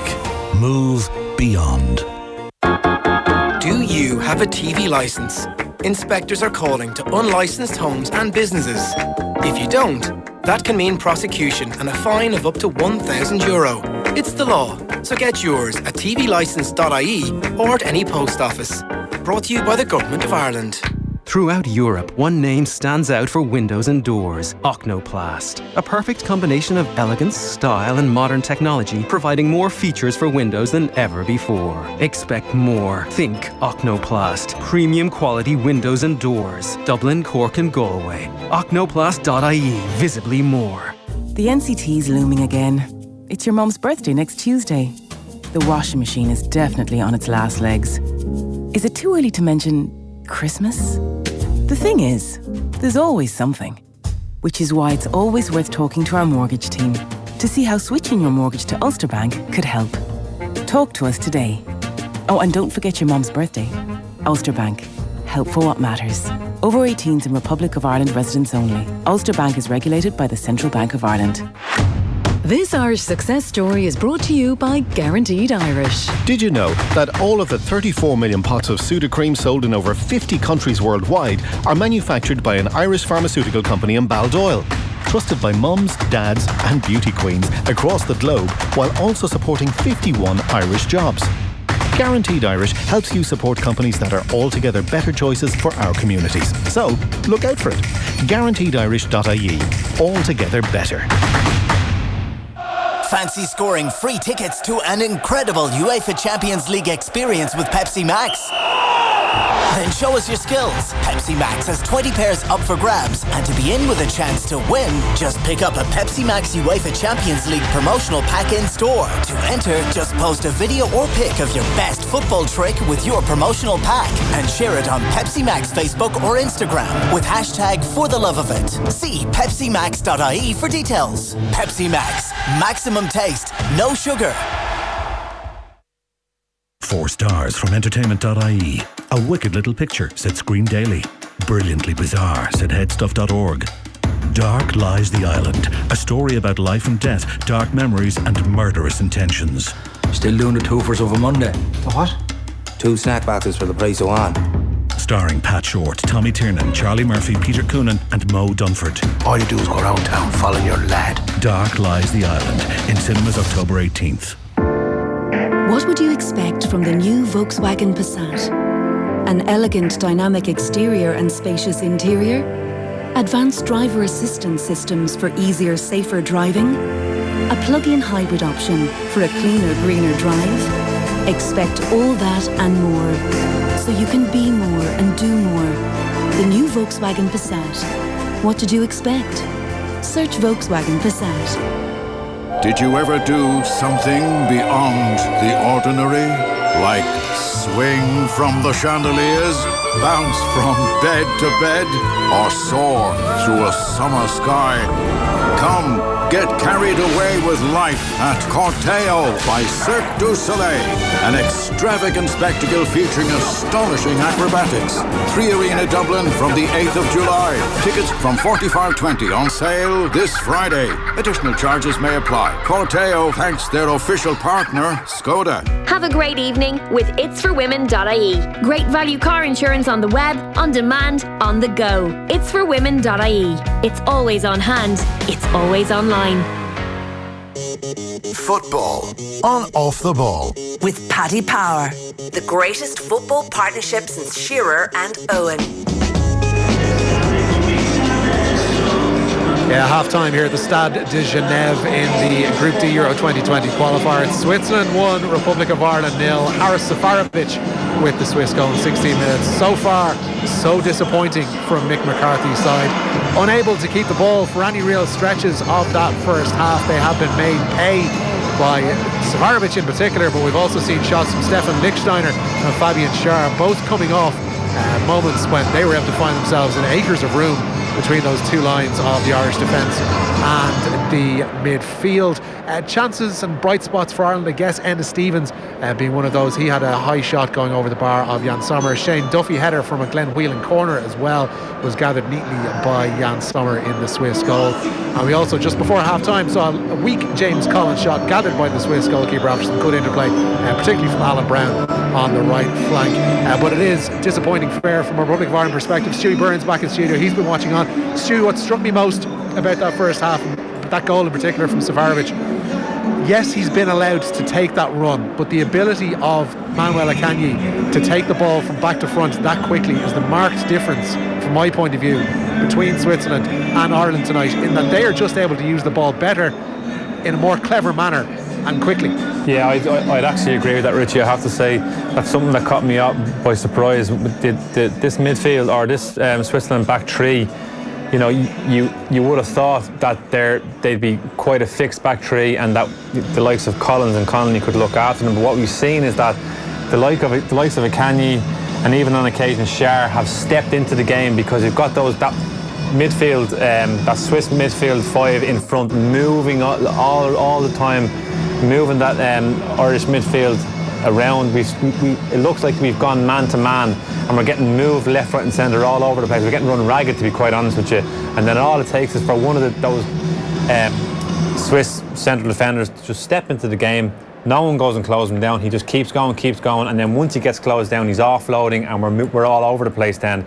And what's tended to have happened is that deep central midfield area just in front of our back four or our back three has been the real problem area, because we're getting moved all over the place. No one has said, listen, I need to stay here. I'd like to see the likes of Glenn Whelan say, do you know what, let them move. As long as it's in front of us, they're not hurting us, but we need to shore up that central deep midfield position, because that's where all the problems are coming from. Switzerland aren't the type of team that look to me anyway, that are getting in behind us. Everything seems to be in that sort of 35 yard area, which has given us huge problems. Stewie, you won't be able to see this at the moment, I don't think, but we're watching Callum O'Dowda, who is stripped and going through his paces, just go over the halfway line, just to our right, inside what was the Irish half during the first half. He's doing his stretches, he's been doing some work with the ball, he's ready to play, he's going to be coming on, it would seem, at the start of the second half. Quite for whom, we won't be just sure just yet. O'Dowda for who is what we're trying to guess. We hope it's not Aaron Connolly. We hope that knock that he took during the first half wasn't too serious, and it won't lead to him coming on. But O'Dowda coming on for somebody in that midfield would strike me as being pretty much like for like, or do you see it as a positive change? I think I would say, Richie, he's going to revert to one up top. I think the two up top just hasn't worked for whatever reason. I think we've effectively been down a man in midfield because we've opted to go with two up top. I mean, the option of going with two up top was the fact that Switzerland play with three at the back. If we got it back early, hit those areas between the central Swiss defender and the left or right side of the defender, and that's hit those channels, and they're areas that the likes of Connolly and Collins can kind of run into and alleviate, give us a bit of time to get up the pitch, and that's sort of something that we can try and manipulate. It hasn't happened, it hasn't worked. The service has been poor, and those options just haven't come for. So I'd say we're looking at reverting back to a one up top, and he's going to try and shore up that midfield area, probably by bringing O'Dowda in and really packing that central midfield area out. We saw Ireland towards the end of that first half, Stewie, trying to use the ball a bit better. I mean, as you mentioned, the sting was being taken out of the game. The pace did slow. It looked like legs were starting to become a bit heavy given the nature of the pitch out there, and that's fair enough. But does just shoving more bodies in there, into midfield, is that going to do much from an Irish perspective about what has been our main problem, which is just keeping the damn ball? Yeah, well, just keeping the damn ball has always been a problem, Richie, to be quite honest. It's just been exacerbated in this particular game because, to be fair to Switzerland, when they lose possession, they are pressing us high. They done this in the Aviva as well. That's their game. You know, regardless of whether it's home or away, they play the same way. You know, and they squeeze us high, and they haven't given us time on the ball. And the quality just hasn't been there. The pitch has been poor, but that's no excuse. They're able to pass it around, no problem. They're banging it around. I have to say, I've been quite impressed with how they've moved the ball, considering that the pitch is poor, but it's deteriorating as the game has gone on. I think what you're going to see is, I think that the sting has gone out of the Switzerland attack in that, because how do you explain it? It's almost like they've sort of taken. They're where they need to be. Exactly, they're taking their foot off the pedal. They're saying, look, we're comfortable here. There's no point in committing forward and leaving gaps at the back. If we're 1-0 up and we are very, very comfortable, they're looking at us and they're saying, look, these are giving the ball away every time we squeeze them. So no need to commit. And that's probably even more of a worry for us, because you'd probably want them to be at least kind of committing bodies forward, so you can take advantage of those gaps that they're going to leave. But it's been really poor. I mean, I know it's probably difficult to be able to listen to because there hasn't been much for us to shout about.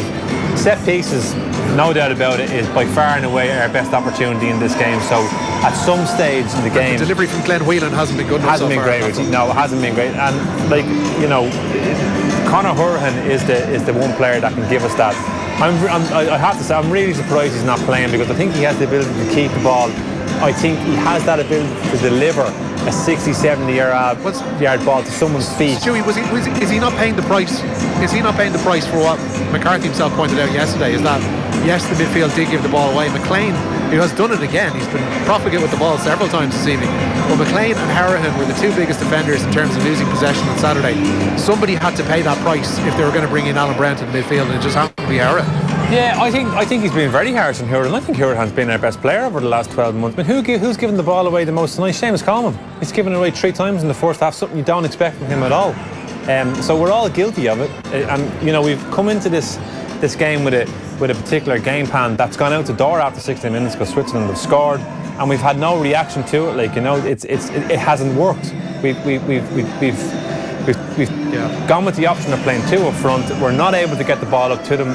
The 2 lads are quite isolated.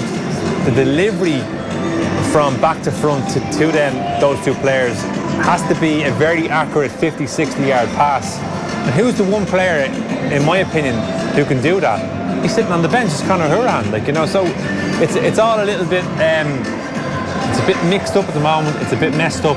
The fact that we've gone 1-0 down has made things worse for us, and we've had very little in the way of reaction to going 1-0 down, and we're now in a situation where we're tactically, we've gotten it wrong. The manager has to take responsibility for that. To be fair, he's probably doing something about that now, because he's going to make a change, without doubt.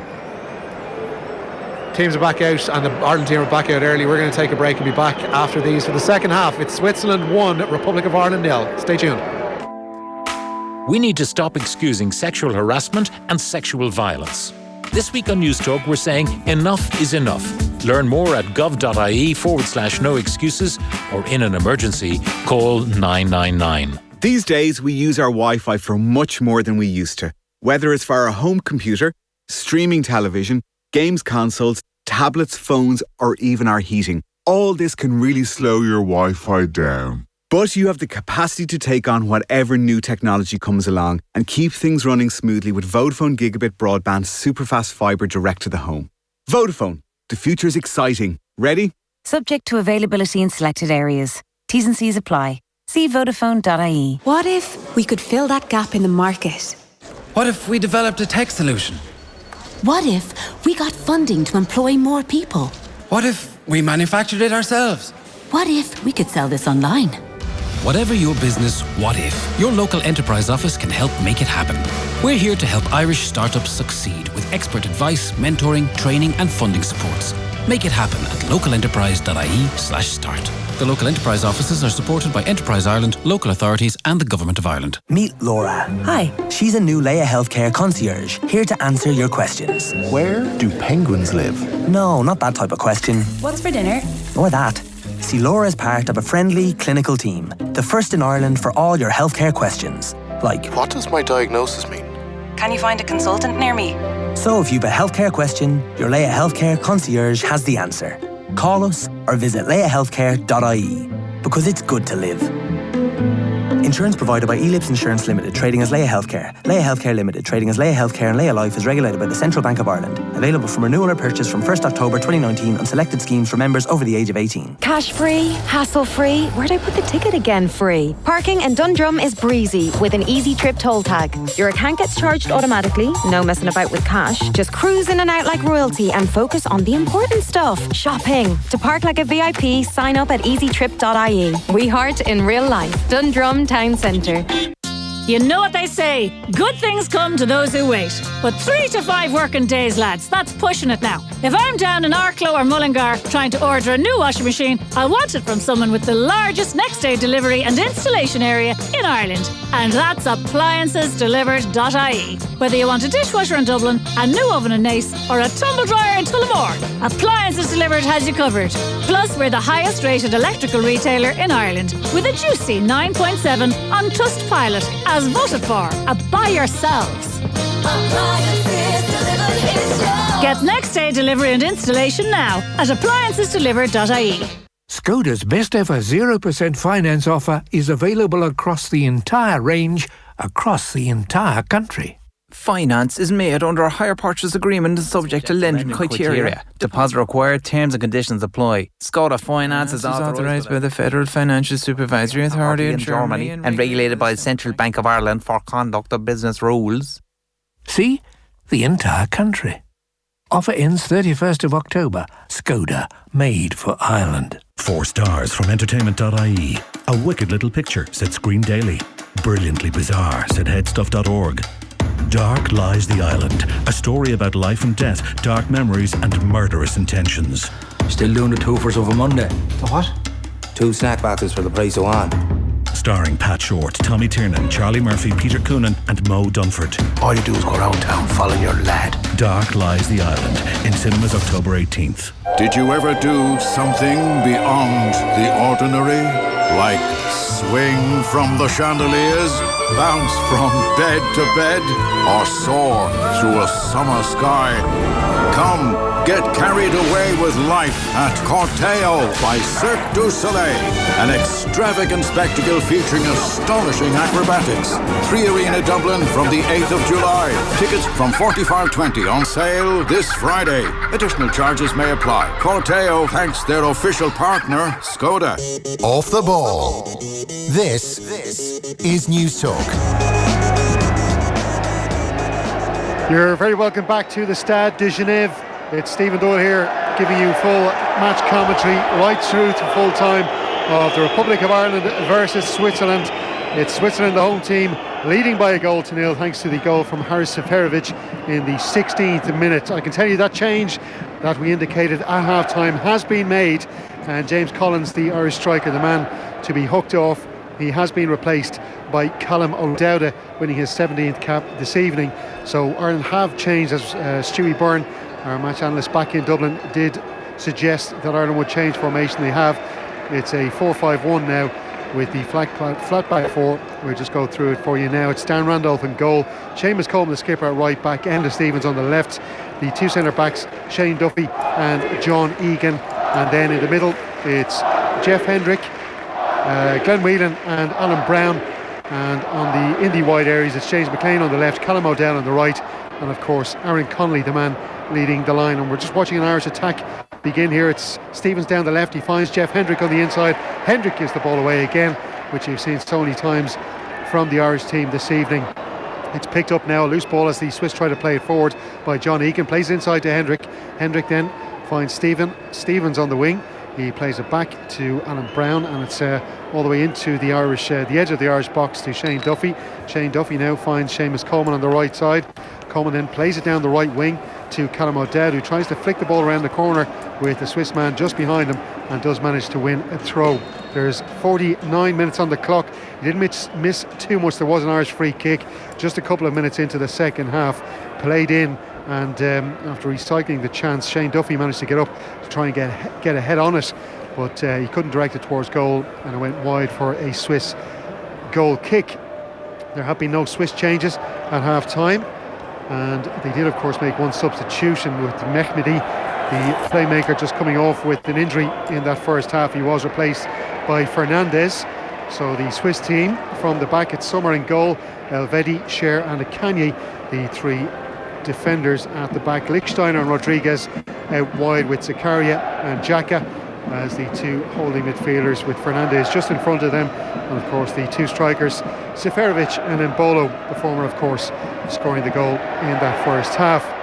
So Shane Duffy has just come across to snuff out a Swiss attack, and he has been found guilty of a foul there to give away a free kick to Switzerland, and that's going to be on the far side of the pitch as we look upon it. The Irish team now are attacking from left to right as we look on the field in their white shirts and green shorts, and attacking into the end where all the Irish fans are cheering them on and trying to get them to score the crucial equaliser, which we hope will come before the 90th minute. So a free kick to be taken for Switzerland, and it's on the far side. It's Rodriguez winding up to take this. The ball is almost on the touchline, and just inside the 18-yard line. He plays that in towards Seferovic, who has a header, and Darren Randolph had to be really quick with his reflexes just to tip that over the crossbar. There was an excellent header by the Swiss striker, almost doubling his tally and Switzerland's lead on the night. It's gone out for a corner kick though. Rodriguez is going to take this. All the Swiss ultras just behind the Randolph goal, really buoyed by that header, and Randolph was just bullied there as the corner came in, but luckily enough for Ireland they managed to get it away. It's with Alan Brown. Alan Brown just can't hold on to it. He's being pressured each side by Embolo and Fernandez. Ball played forward, coming away with Shane Duffy. Shane Duffy declared the Irish lines. He finds Enda Stevens then, who plays a nice cool pass forward to James McLean, but James McLean then is just beaten to that ball by Elvedi, who puts the ball out for a throw in, which is to Ireland. Stevens now on the ball. Stevens, who's looked like the most calm and cool and connected Irish player in the team tonight. Most of his passes have been coming off successfully, which can't be said for most of the rest of the team tonight. Alan Brown now with the ball, plays all the way back to Shane Duffy. Duffy now just outside the Irish box, plays the ball cross field to John Egan. John Egan plays inside to Jeff Hendrick. He then finds Stevens in more of a midfield position here as he gets forward, plays outside to Hendrick. He then finds James McLean hooking in the touchline, plays it back inside to Hendrick. Hendrick then finds O'Dowd in the box. He tries to play the ball across, and it goes right across the 6-yard line. It's going to go out. No, it's kept in there by Alan Brown, who plays inside to Glenn Whelan, who floats the ball towards the back post. Aaron Connolly was winding up to have an overhead kick. He claims he was fouled in the box to the referee, but he says no, it's not a free kick to Ireland.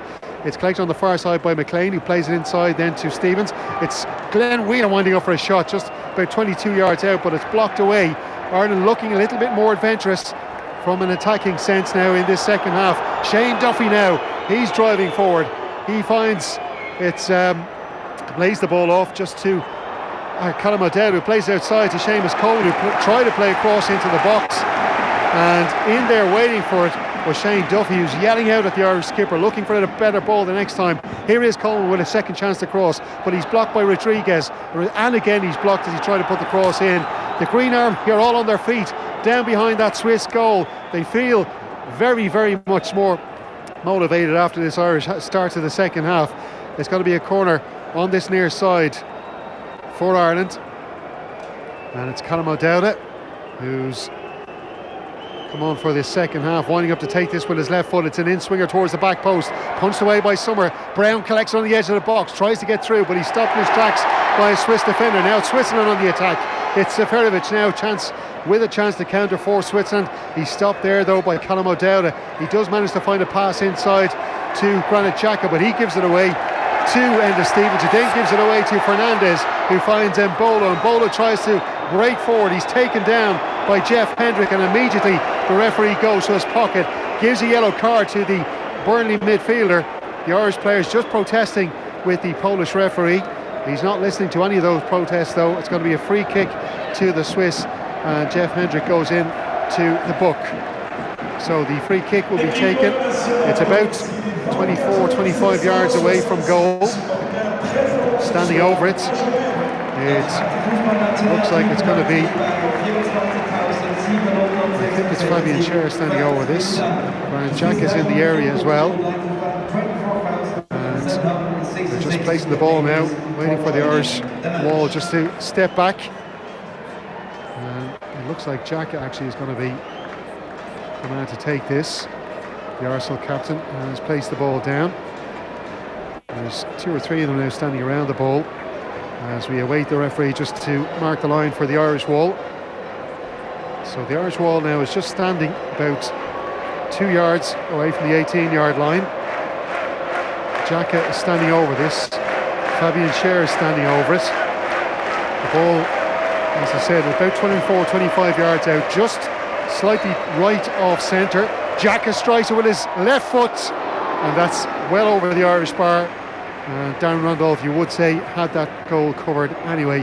But we might just check in with Stewie Byrne back in our studio in Dublin. And Stewie, would you be a little bit more impressed with the Irish performance in the early stages of that second half? Well, it would be actually, yeah. I mean, since the Seferovic header, which we were stupidly guilty of giving away a silly free kick. I think it was Duffy was just pulling on and Bowler's arm, gave away a silly free kick. We've definitely looked, much more comfortable in our own skin, haven't we? Like, we've reverted back to what looks like a 4-5-1, which is probably our more natural formation, and we look like we're a bit more comfortable with that. Now, I'd say Mick McCarthy's given them a kick in the arse as well and said, listen, if we're going to go down fighting, get out there and just give it everything you can. Like, you've got 45 minutes to maybe get a goal back here, and anything can happen. I think the key for me in this first 10 minutes is that we don't allow Switzerland get back into the momentum that they had in the first 20 minutes of the first half, and that we're just being run ragged all over the place. And that seems to me like we've done that quite well so far. Now it's Switzerland on the attack. It's Lichtsteiner down the right side. He's just stopped though by Stevens and then by James McLean. James McLean comes away with the ball, passes inside to Jeff Hendrick.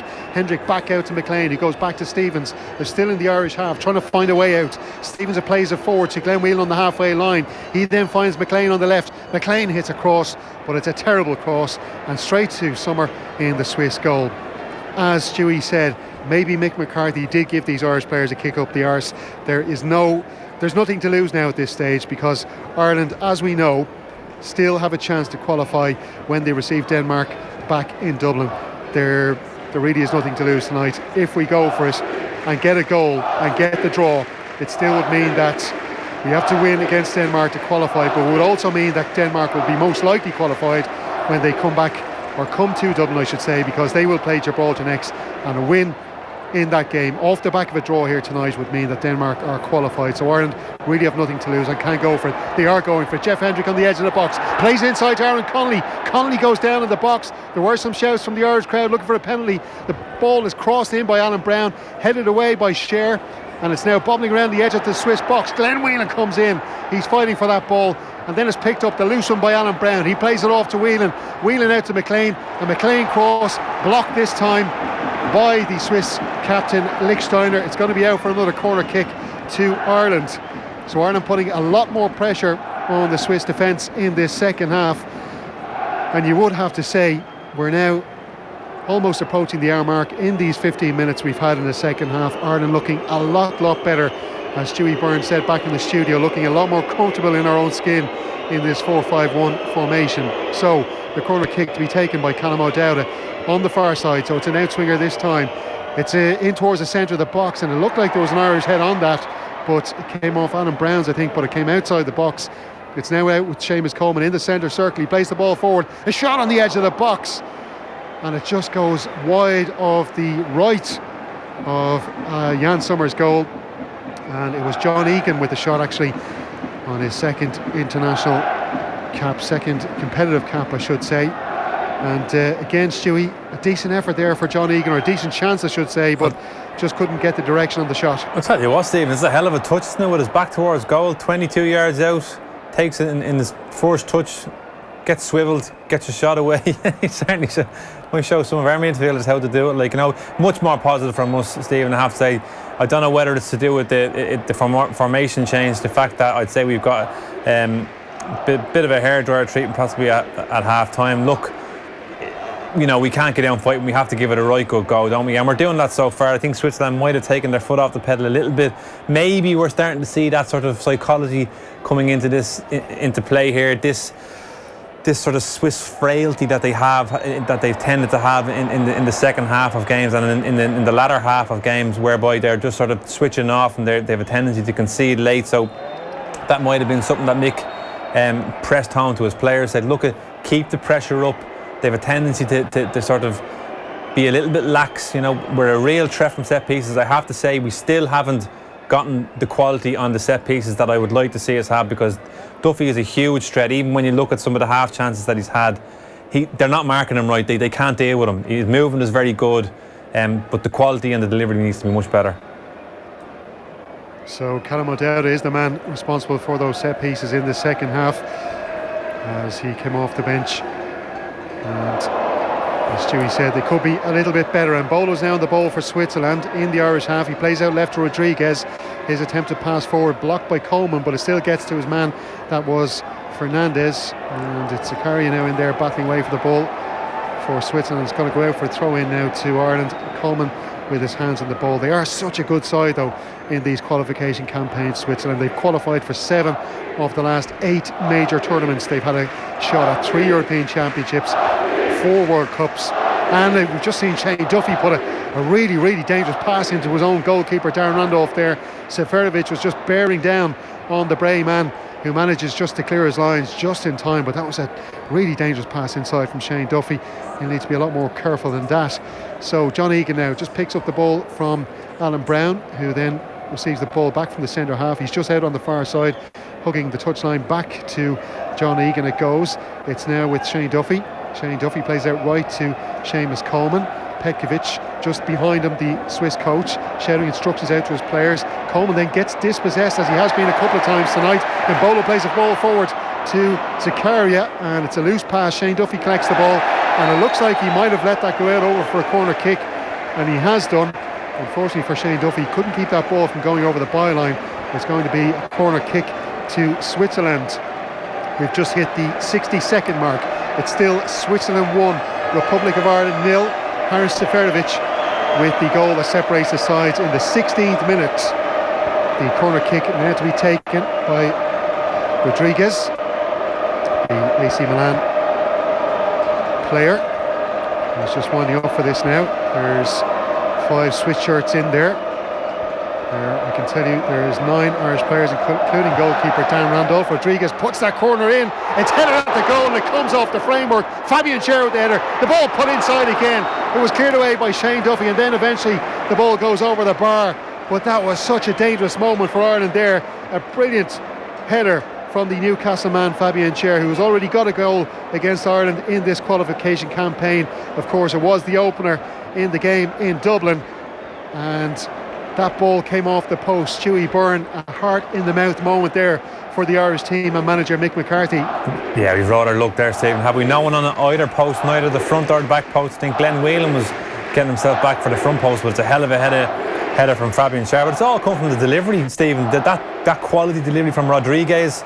You know, once there's pace on the ball and it comes in at a good height, all he needs to do is guide it, and that's what he's done. He's guiding it toward that back post, comes off the crossbar, and then when it comes back in again, we've got Ireland bodies been thrown everywhere. Quite, you know, lucky to get away with it, but that's the difference, where you've got that good quality delivery. That's what it can give you. We need to get that. I think we need to get Hourihan on the pitch sooner rather than later now.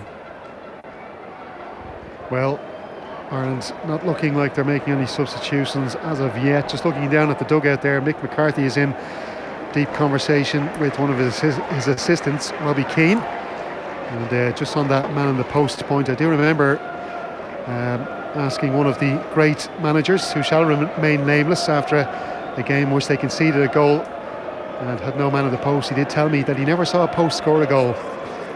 So, but as Stewie mentioned there, they can be very, very important people to have there when it comes to defending corners, is having a player on that post just to make sure that ball doesn't cross the line. But thankfully for Ireland, it was the post that stopped it this time, and they are now in possession of the ball. It's Alan Brown on that ball. He's looked a little bit more confident in the second half, Alan Brown.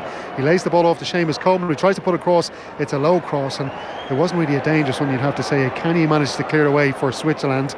It's all the way back now with Duffy, who plays out wide to Seamus Coleman, and Coleman was fouled then by Mbolo, the Swiss striker.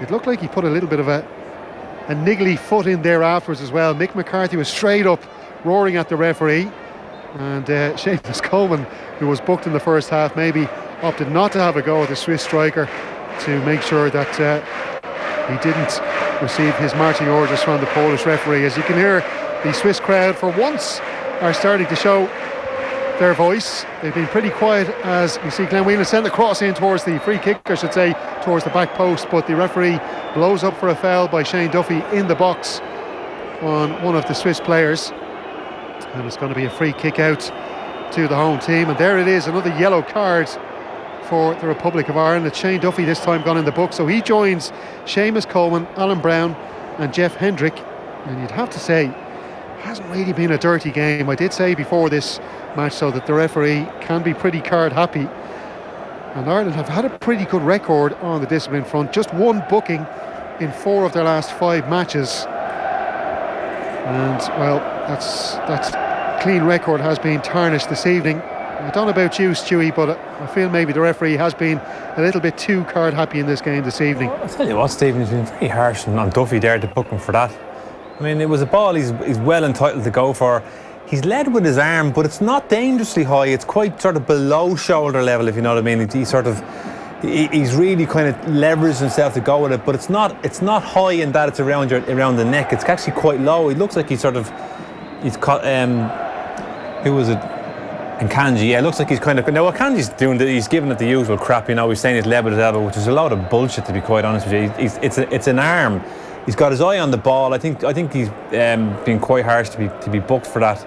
I mean, the one thing about these Swiss players, they're all very in the ear, the referee, and they're looking for cards, and they're all sort of like, you know, nonsense, to be quite honest with you. But harsh, I would say, on Duffy's point of view, but he definitely is a threat. I think it's now looking like he is our best opportunity to get a goal, so we need to sort of get higher at the pitch and start sort of getting ourselves into positions where we can pick up free kicks and get good deliveries into the box. There is time, just 67 minutes played. It's Switzerland 1, the Republic of Ireland 0. Just looking at the referee, Szymon Marciniak's record in recent games: 4 yellow cards in that Champions League match between Galatasaray and Paris Saint-Germain, 5 yellow cards in the game before that, which was in Poland, the Polish league, Legia Warsaw against Lechia Gdansk. And there was actually another Polish game 3 or 4 matches ago in which he gave out 10 yellow cards and 1 red card. So that must have been a real dust-up. But we've had 4 Irish players in the book so far tonight, as Stewie mentioned there in the last couple of moments. The last one for Shane Duffy did seem pretty unfair. But it's Switzerland now back on the ball. Rodriguez on the left wing on this near side. He tries to find Seferovic on the edge of the box. Good clearance though by John Egan. Connolly just picks it up. He tries to play a first-time pass to Brown, but that ball is wayward. It's Zakaria then who finds Lichtsteiner on the right wing. They try playing neat 1-2 as they come down the right channel. James McLean came in though to intercept that and gives away a corner kick to the Swiss. So Switzerland getting another chance now to attack from a set piece, and they have had now 11 corners, no sorry, that's 7 corners I should say in the match so far. This one again will be taken by Rodriguez, and it's on the far side of the pitch for the left-footed AC Milan player to take an in-swinger, and the referee's just holding up play because we're going to have another substitution, and it is for the Republic of Ireland.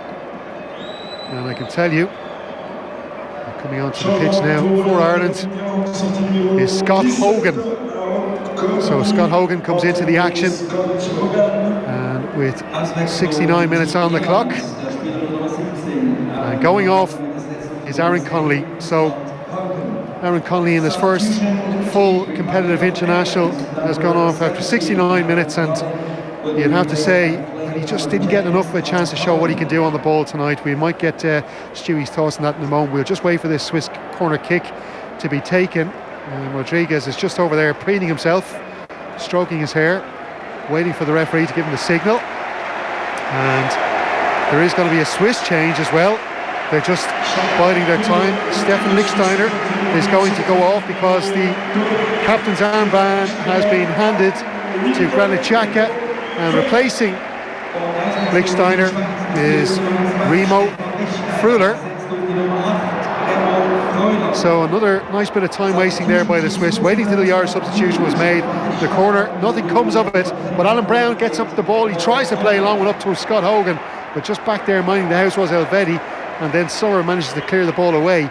The ball then lands on the thigh of Shane Duffy, shows good control there before playing it out to the left-hand side to Enda Stevens. Plays the ball forward to Alan Brown, lays it off to Hendrick. Hendrick gives the ball away again though, and Granit Xhaka then is fouled deep in the Swiss half. And Stewie Byrne, I might just get your thoughts on Aaron Connolly. As I was saying there, I just don't think he got enough chance to show what he can do on the ball tonight. Yeah, I think I'd say it's legs, Stephen. Like, I mean, he's got through a hell of a lot of running in that first half. You could see he was constantly closing down the Swiss back three. He was sort of chasing after lost causes and so on and so forth. And then he's played effectively, 25 minutes of the second half on his own up front. So it's just legs, maybe just to give us a different option. We need a little bit of energy up there, just to kind of try and ask a few questions of this Swiss back three. So no surprises there. Here's Swiss on the attack. It's Mbolo on the edge of the box, and he tries to have a shot, but it's cleared away, or blocked I should say, by John Egan. Sorry to cut across you, Stewie, but a really good chance there for the Swiss. And again, another crucial block there, this time by John Egan. So it's going to be another corner for the Swiss. It's on this near side to us here, and Rodriguez just trotting quite slowly over towards the ball, and they really are milking the clock here this evening. As Stewie said in the first half, that's fair enough. Any team in the position that Swissland are in at the moment will be doing exactly the same, including ourselves. Rodriguez now just winding up to take this corner kick. It's a left-footed one towards the near post, and Fabian Scher was there trying to glance the ball in towards the centre of the box, but it goes harmlessly past Dan Randolph's goal and out for a goal kick to be taken by the Middlesbrough goalkeeper. So Scott Hogan, the only man out there now with a nice pristine, clean looking strip on him there. The rest of them all muddied and mucky after the 70 minutes of action, because that pitch really is in an awful state at the moment now. And we'll see if Scott Hogan can maybe get a bit of joy against that Swiss back three. Of course, comes in with a bit of confidence, having scored for Stoke in his last league match, championship game. Scored the opener in a 2-1 win away to Swansea in the championship, and that was a badly needed win for Stoke, who've been in all sorts of trouble. Of course, James McLean has been playing left back a lot for the Potters this season, and maybe he can try and set up his club teammates for a goal here this evening. McLean and Callum O'Dowda really pushing forward and level with Scott Hogan when they get the chance. The ball's just gone out for a throw in now to Ireland in the Irish half. It's taken quickly by Enda Stevens. He throws the ball all the way back to Randolph, who then makes a long clearance from his 6-yard line. It's nodded down by Xhaka to Rodriguez, who's just advancing towards the halfway line. Rodriguez just forced to check back, with Callum O'Dowda just shadowing the left wing back for Switzerland. The ball played forward by Akanyi to Seferovic. Seferovic lays it off to Xhaka, who tries to cross the ball in, was blocked away. Hendrick is there trying to latch onto the loose ball in a battle though with Zakaria. It does fall then to the Burnley man, who lays it off to Callum O'Dowda. O'Dowda lays it off to Seamus Coleman, who's on the halfway line on this near touchline on the right. Plays it inside to Hendrick. Hendrick then finds Glenn Whelan. Whelan plays it back to Duffy. Duffy tries to switch play to the left. It's a pretty dangerous looking pass there to Enda Stevens, who had to scamper back to keep the ball in play. He then finds John Egan, the Cork man, striding forward with purpose.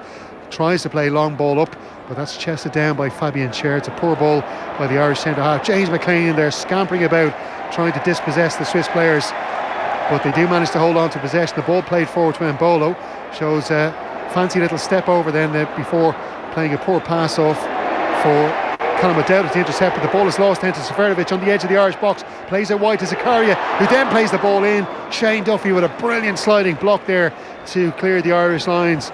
It's now Glenn Whelan who advances forward, tries to find Scott Hogan, but the ball cut out then by Elvedi, and he then comes in again as Scott Hogan tried to dispossess him, finds Zakaria, who then finds Xhaka. Xhaka now on the ball, lays the ball off to Akanyi inside the Irish half now.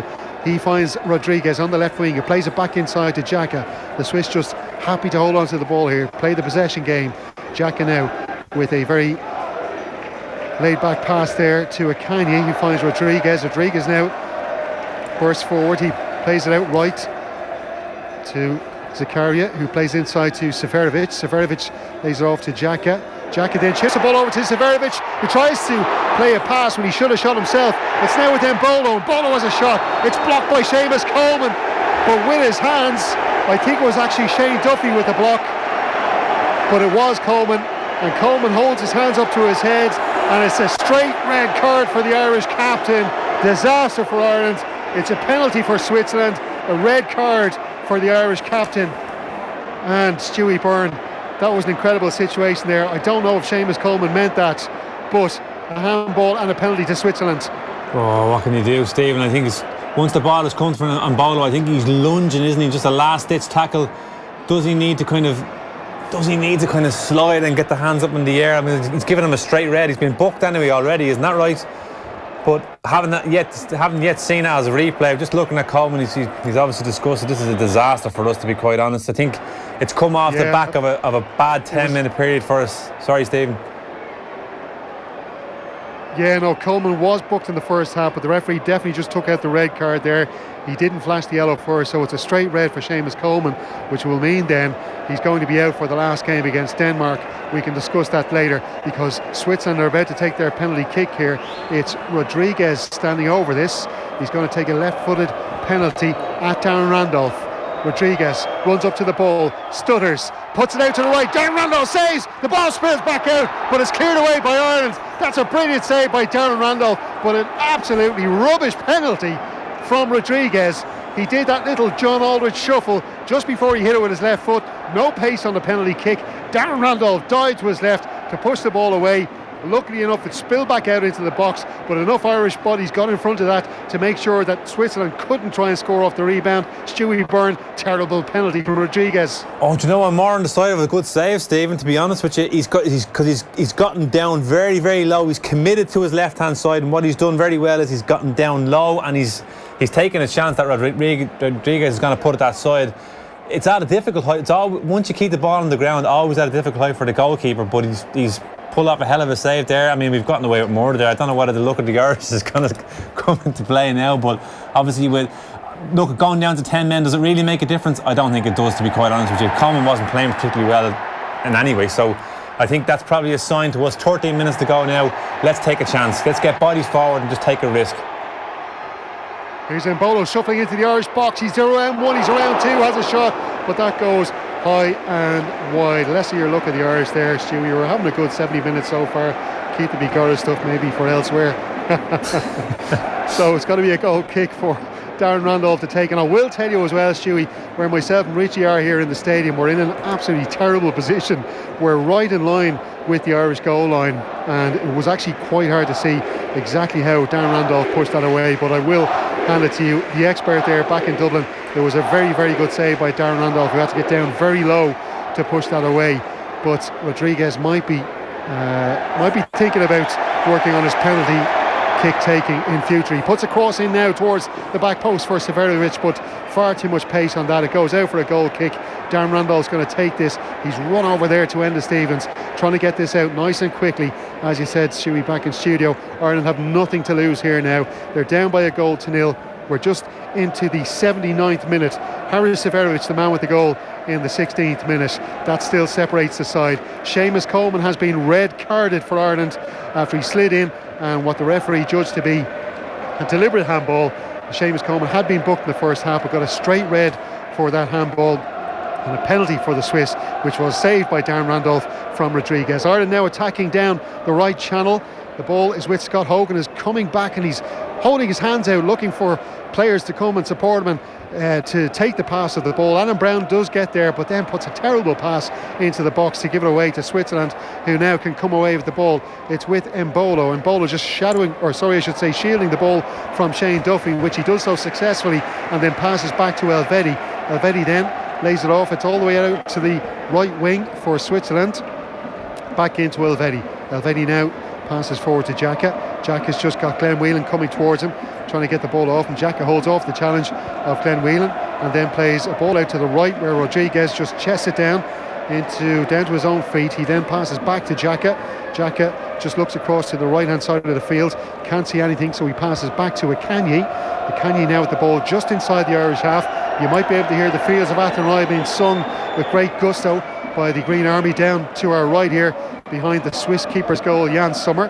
Shane Duffy now shows a nice little Cruyff turn to evade the challenge there from one of the Swiss midfielders. It's now with John Egan. John Egan plays out left to Enda Stevens. Stevens now trying to dart up that left wing, but he's forced to check back, and he lays the ball off to John Egan, who plays a pass out to the right, where Alan Brown now is occupying the area where Seamus Coleman might have been before he was sent off. So Alan Brown playing as an auxiliary right back now for the moment. Scott Hogan's in the ball. He's in the corner of the field down in the Swiss half, plays it back to Brown and puts it across here towards the back post. James McLean was trying to get up there and reach that, but the ball goes over his head. It's now with Jeff Hendrick over the far side of the field. Enda Stevens tries to cross the ball in, but it comes off a Swiss player, but Jan Sommer comes in together before Ireland can get a shot on goal. So we're just about into the last 10 minutes of the game. There's 80 minutes, 30 seconds on the clock. We do know, there was a lot of talk about it before this match, that the Swiss are quite vulnerable at this stage of the game. They conceded against Denmark on Saturday in the 84th minute. They conceded against Ireland in the 85th, of course, in that 1-1 draw. They conceded against Portugal in the 88th and 90th minutes. And again, 3 goals against the Danes in that 3-3 draw earlier this year. 84th, 88th minute, and in injury time. Can Ireland do it tonight? It's not looking like it at the moment, because Switzerland are on the ball, they're on the attack. Zakaria tries to find Mbolo on the edge of the box, but Alan Brown cuts that cross out very well, finds Callum O'Dowda. O'Dowda plays the ball across field to Jeff Hendrick, who then plays it outside to John Egan. John Egan back to Hendrick. It's now with Enda Stevens just on the halfway line, crossing into the Swiss half. He's got James McLean out left for support. He tries to come inside himself, but he does eventually pass it off to McLean, who then gets to the byline, tries to cross the ball in, and unluckily for him, it came off the Swiss player and then off James McLean, and it's out for a goal kick. Shuey Byrne, is it looking like we might get an equaliser in these last 10 minutes? You can definitely see a message is getting across to the players now to start squeezing up high. You know, look, it's 8 minutes to go now. Start squeezing up high in an attempt to get bodies forward, okay? So we're trying to stop Switzerland from getting out too easy. The goalkeeper has a kick out now at the moment, and you can see there's 4 players basically standing in and around the 18-yard box, forcing them to go long. And this is obviously an attempt to try and get bodies up forward in the hope that maybe we can pick up a free kick, might be able to squeeze somebody through. I can't see us scoring other than from a corner or a free kick, Stephen, but you can certainly see the message is get forward, start squeezing them high, and see if we can conjure up some sort of a goal out of this and you know, get out of jail. So Switzerland are on the ball now. We've got gone into, I should say, the 84th minute. There are 6 minutes of normal time to play. Ireland are down to 10 men. The captain, Seamus Coleman, sent off in the 76th minute. The resulting penalty from Rodriguez was saved by Darren Randolph to keep the score at 1-0. Haris Seferovic's goal in the 16th minute, still separating the sides. Switzerland on the attack. It's Rodriguez on the left side. He's come into the Irish box, plays a ball across the box to Seferovic, who has time to control, get the shot away, but Enda Stevens gets out to get a block on there. He's had a good game for Ireland, probably our best player tonight, Enda Stevens. It's back with Switzerland, and Bolo sweeps the ball back to to Zakaria, and Switzerland now trying to get forward here as they lay it off to Rodriguez now on the left wing. Rodriguez, he's got Alan Brown and Callum O'Dowda in front of him, plays it back to Xhaka. Xhaka now back to Akanyi. Akanyi finds Xhaka inside. Xhaka's just in the centre circle inside the Irish half. Jeff Hendrick just standing in front of him. He lays the ball off to Elvedi. Elvedi then sends the ball forward via Xhaka, and the Swiss attack cut out then. It was Freuler, the man trying to get forward. It's back with Ireland though. Stevens plays it inside to Shane Duffy. Shane Duffy just striding away from his own 18-yard line. He finds Alan Brown, still in the Irish half, who gets it forward to Callum O'Dowda. O'Dowda battling with Swiss players, but he's running back towards his own goal, but he does manage to get the ball to Scott Hogan, who then just drops it off to Glenn Whelan on the halfway line. He finds Stevens on the left side, who then finds James McLean. James McLean back inside to Stevens. Stevens to Glenn Whelan. Glenn Whelan is about 30 yards from the Swiss goal. Switches play to the right, where Brown is waiting. Brown looks like he's going to wind up for a cross, but he just comes inside and finds O'Dowda. O'Dowda chips the ball into the box. McLean tried to get ahead on it, but he just couldn't get a direction on goal there, and the ball goes out for a goal kick to the Swiss. That's going to be taken by Jan Sommer. So we've just got 5 minutes of normal time to play. Time is running out for Ireland if they're going to find an equaliser tonight. The only difference really with the result, if it's not a draw, Ireland of course will have to beat Denmark, who will still have something to play for when they come to Dublin, because this defeat for Ireland means that even a win against Gibraltar for Denmark, they will still need a point at least. They will need a point, I should say, when they come to Dublin to play us in November. So Scott Hogan was just in a battle for the ball there on the near touchline with the Kanye, and the ball's gone out for a throw into Switzerland. Rodriguez takes this, and he throws it to Seferovic. John Egan in a battle there with the Swiss striker, who gives the ball away to Stevens, who then finds Egan with the pass, and then Egan gives the ball away to Xhaka, but the referee has seen an infringement and he gives a free kick to Ireland just inside their own half, almost on the centre spot of the field. And Whelan just drops the ball to the turf, looks ahead of him, chips a long ball forward into the box. That's ball's headed in towards Scott Hogan, but the assistant's flag has gone up for offside.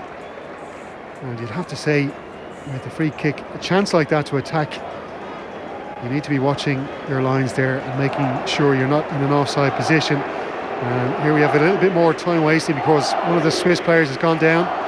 He sat on the pitch here, and we know they are going to make another change as well here, because Renato Stefan is stripped down to his kit and is ready to come on here.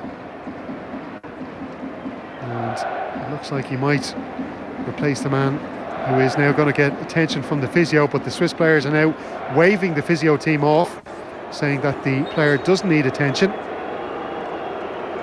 And it looks like Fernandez, the man who was down, but he is back on his feet, and the change will be made, and the man to come off will be Briel Mbolo, the striker.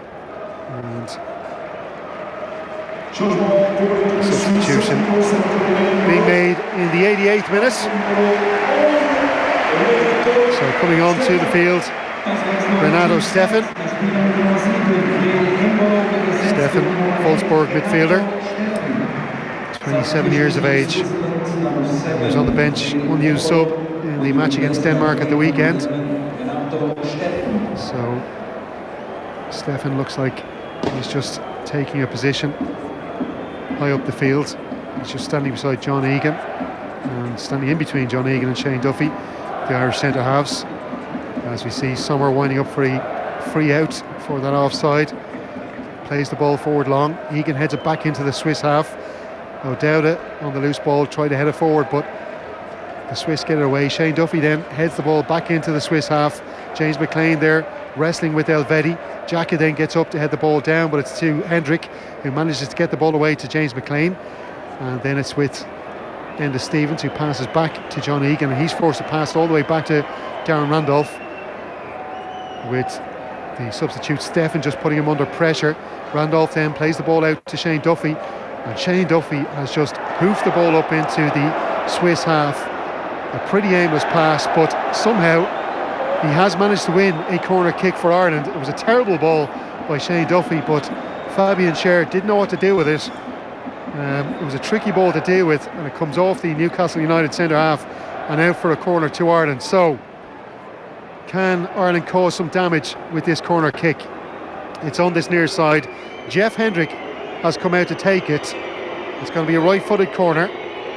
We're into the last minute of normal time. Hendrick winds up, puts the ball in. It's a floated ball towards the far post. Shane Duffy tried to get ahead in it, but the Swiss get it away. It's cleared away only as far as Enda Stevens on the halfway line. He plays it back to Randolph. Randolph about 25 yards out from his own goal. He raises his glove just to direct his teammates forward, trying to get them all up, pressed up against the Swiss back three. The ball headed back though from the Swiss to Glenn Whelan, who's then tackled and goes down, and he's looking for a free kick. Mick McCarthy is really angry about that decision not to give Ireland the free kick. As the Swiss attack, the ball was played in by Stefan, and there's going to be 3 minutes of added time here. 3 minutes of time left for Ireland to try and find an equaliser. Rodriguez on the ball now, plays it inside, and that was to Ed Milson, who plays it back to Xhaka. They then find Renato Stefan. Stefan then to Rodriguez. Rodriguez back to Stefan. Stefan with a little backheel pass to Rodriguez. They're just in the corner flag area here, down in the Irish half, and Rodriguez just happy to play the ball into the corner and waste time. And John Egan comes in, puts a big boot on that, gets it away to Hendrick. Hendrick finds O'Dowda. O'Dowda turns away from the challenge of Xhaka. Time running out here for Ireland. Glenn Whelan plays a long ball forward to Scott Hogan, who controls the ball, passes it off to Enda Stevens. Stevens has to chase after this, tries to play it out to James McLean, but he plays it off Zakaria, the Swiss midfielder, and wins a throw-in. McLean takes the throw-in from Stevens, darts inside, but he's wrestled off the ball by Zakaria. Good play there by the Swiss midfielder to dispossess McLean. He finds Stefan then, who's dispossessed by Stevens, and chasing back for that is Zakaria, under pressure from McLean, but the Swiss now just happy to hold on to the ball and to kill a bit of time in these last few moments. They've got the ball in their own half. Xhaka plays it to Akanyi. He's got Rodriguez ahead of him, but he goes back to Xhaka. Xhaka back to Akanyi, and the Irish players have pushed up, but as Stewie mentioned earlier, because of the pitch, the condition that it's in, it has sapped the energy out of the players, and you can see some of the Irish players looking a little bit heavy-legged. Glenn Whelan, Jeff Hendrick, even Callum O'Dowd, who only came on at half-time, are looking tired. The Swiss players too as well, to be fair. As the ball is played forward here, it's Zakaria. He's looking for someone to cross into, and it goes past both Swiss players. A loose ball to Severovic, who has a shot. Glenn Whelan throws himself in front of the ball and blocks the shot from Severovic. It's come in the second minute of added on time. Severovic winding up the shot there. Glenn Whelan throwing himself in front of it to block it. It was just inside the Irish box, and the Swiss haven't found a second goal. It's out for a throw-in. Rodriguez takes it. It's controlled by Severovic, who then turns away from Alan Brown. He finds Stefan on the edge of the box. It's played across. Is it a goal for the Swiss? It is. It comes off Shane Duffy. It's an OG, and that makes it 2-0. And that is Ireland's chances gone. I can see there's beer and drinks being thrown in from the Swiss fans off the back of the stand here behind the Irish goal. But that's an absolute disaster for Ireland. It is the substitute, Edmilson Fernandez. He came on in his first half. He tried to play the ball across the box, or I should say find the far post. It came off the boot of Shane Duffy and into the Irish goal. And as you can hear, there is the full-time whistle blown up by the referee. Absolute disaster for Ireland. The goal in the first half from Haris Severovic. The second one, an OG by Shane Duffy. Seamus Coleman sent off. Rodriguez missing a penalty. It's finished Switzerland 2, Republic of Ireland 0. We're going to go to a break, but we will be back for all the full-time analysis with Richie and Stewie after the break. This week on News Talk, as part of the Government of Ireland's No Excuses campaign, we're saying enough is enough. Every day, right across the station, we're challenging what we think we know about sexual harassment and sexual violence. And learning about consent, myths, and why we need to stop making excuses. Let's stop excusing sexual harassment and sexual violence. Learn more at gov.ie/no excuses. You hear that? That's time going by. Time you've probably spent worrying about the future for your business. But did you know you still have time to get an internationally recognized seal of approval for your company? NSAI can help put your business at a more competitive advantage that could increase your market share, create a better overall perception of your company, and build higher demand for your product. Visit nsai.ie to get your business on track to internationally recognized certification today. You're a spy. You work for the British government. No, I work for the British people. Based on the untold true story. Someone has betrayed their country. The government is lying. Official Secrets is thrilling, a powerful and vital film. Biggest demonstration in human history. The war is illegal. My motive was to stop a war and save lives. Keira Knightley, Matt Smith, and Ralph Fiennes. Do you want to risk it all? I have to tell the truth. Official Secrets in cinemas Friday, rated 15A. You know what they say, good things come to those who wait. But 3 to 5 working days, lads, that's pushing it now. If I'm down in Arklow or Mullingar trying to order a new washing machine, I want it from someone with the largest next day delivery and installation area in Ireland. And that's appliancesdelivered.ie. Whether you want a dishwasher in Dublin, a new oven in Nace, or a tumble dryer in Tullamore, Appliances Delivered has you covered. Plus, we're the highest rated electrical retailer in Ireland with a juicy 9.7 on Trustpilot, as voted for a buy yourselves. Get next day delivery and installation now at appliancesdelivered.ie. Bring the day. Bring the new home. Congratulations, the house is yours. Bring new life. Bring new beginnings. Enjoy college. Call us. Bring the new year. Whatever change life brings, embrace it with a new Volkswagen. Discover unmissable offers and low-rate finance across the Volkswagen range. Search Volkswagen 201 and bring the change. Terms and conditions apply. At Dundeal, we have more cars from trusted car dealerships than any other site in Ireland. So whether you're looking for the latest SUV model or an approved used car, you can always be sure to find exactly the right car for you. Dundeal, Ireland's largest car showroom, in the palm of your hand. Did you ever do something beyond the ordinary? Like swing from the chandeliers, bounce from bed to bed, or soar through a summer sky? Come, get carried away with life at Corteo by Cirque du Soleil. An extravagant spectacle featuring astonishing acrobatics. 3 Arena Dublin from the 8th of July. Tickets from $45.20 on sale this Friday. Additional charges may apply. Corteo thanks their official partner, Skoda. Have a great evening with itsforwomen.ie. Don't live your life on hold. Get a quote now at itsforwomen.ie and see why we're trusted by over 130,000 women in Ireland. Football on Off the Ball. With Paddy Power, the greatest football partnership since Shearer and Owen.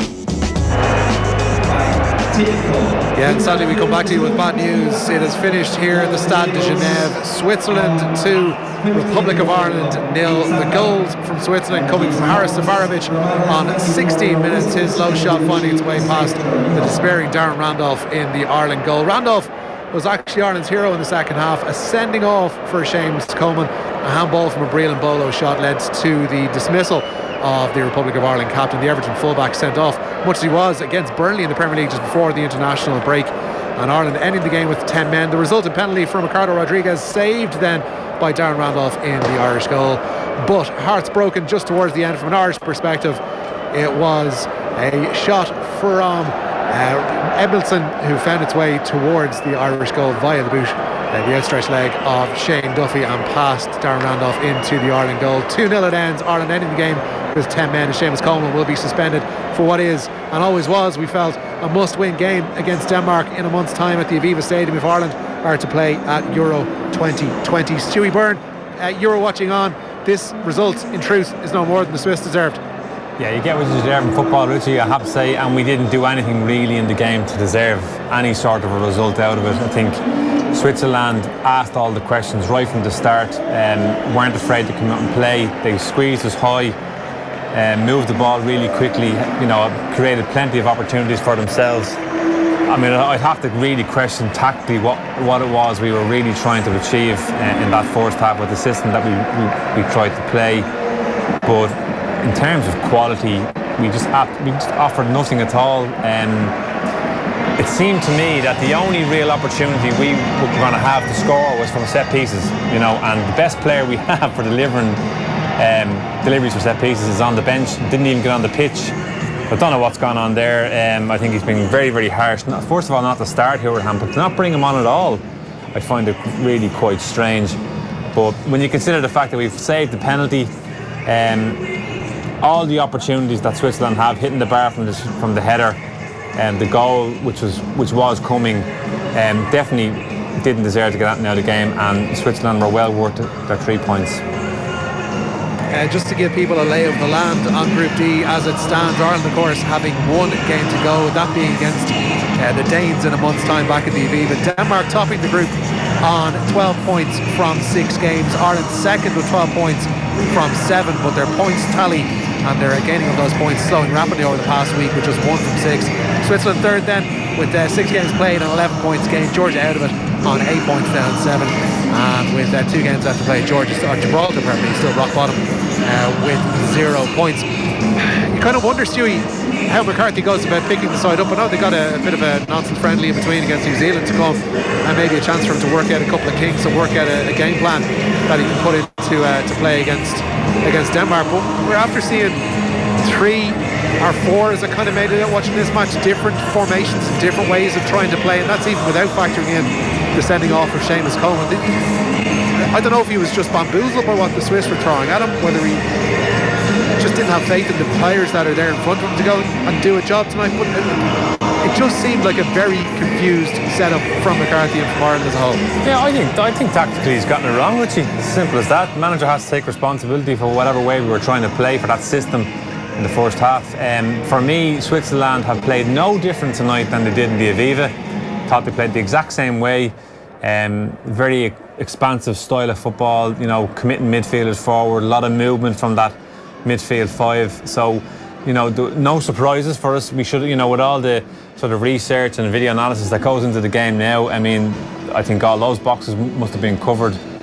What we lacked tonight was a little bit of quality from ourselves on the ball, but, you know, Switzerland made it difficult for us when we had the ball, because they were working hard, they were closing us down high, they were pressing us, which is what they did in the Aviva as well. Don't forget, you know, when we were at home, they effectively their game plan was to ask questions of us. You know, are you good enough to get on the ball and pass it around? And we weren't. We were second best tonight, especially in that first half. The quality was really poor.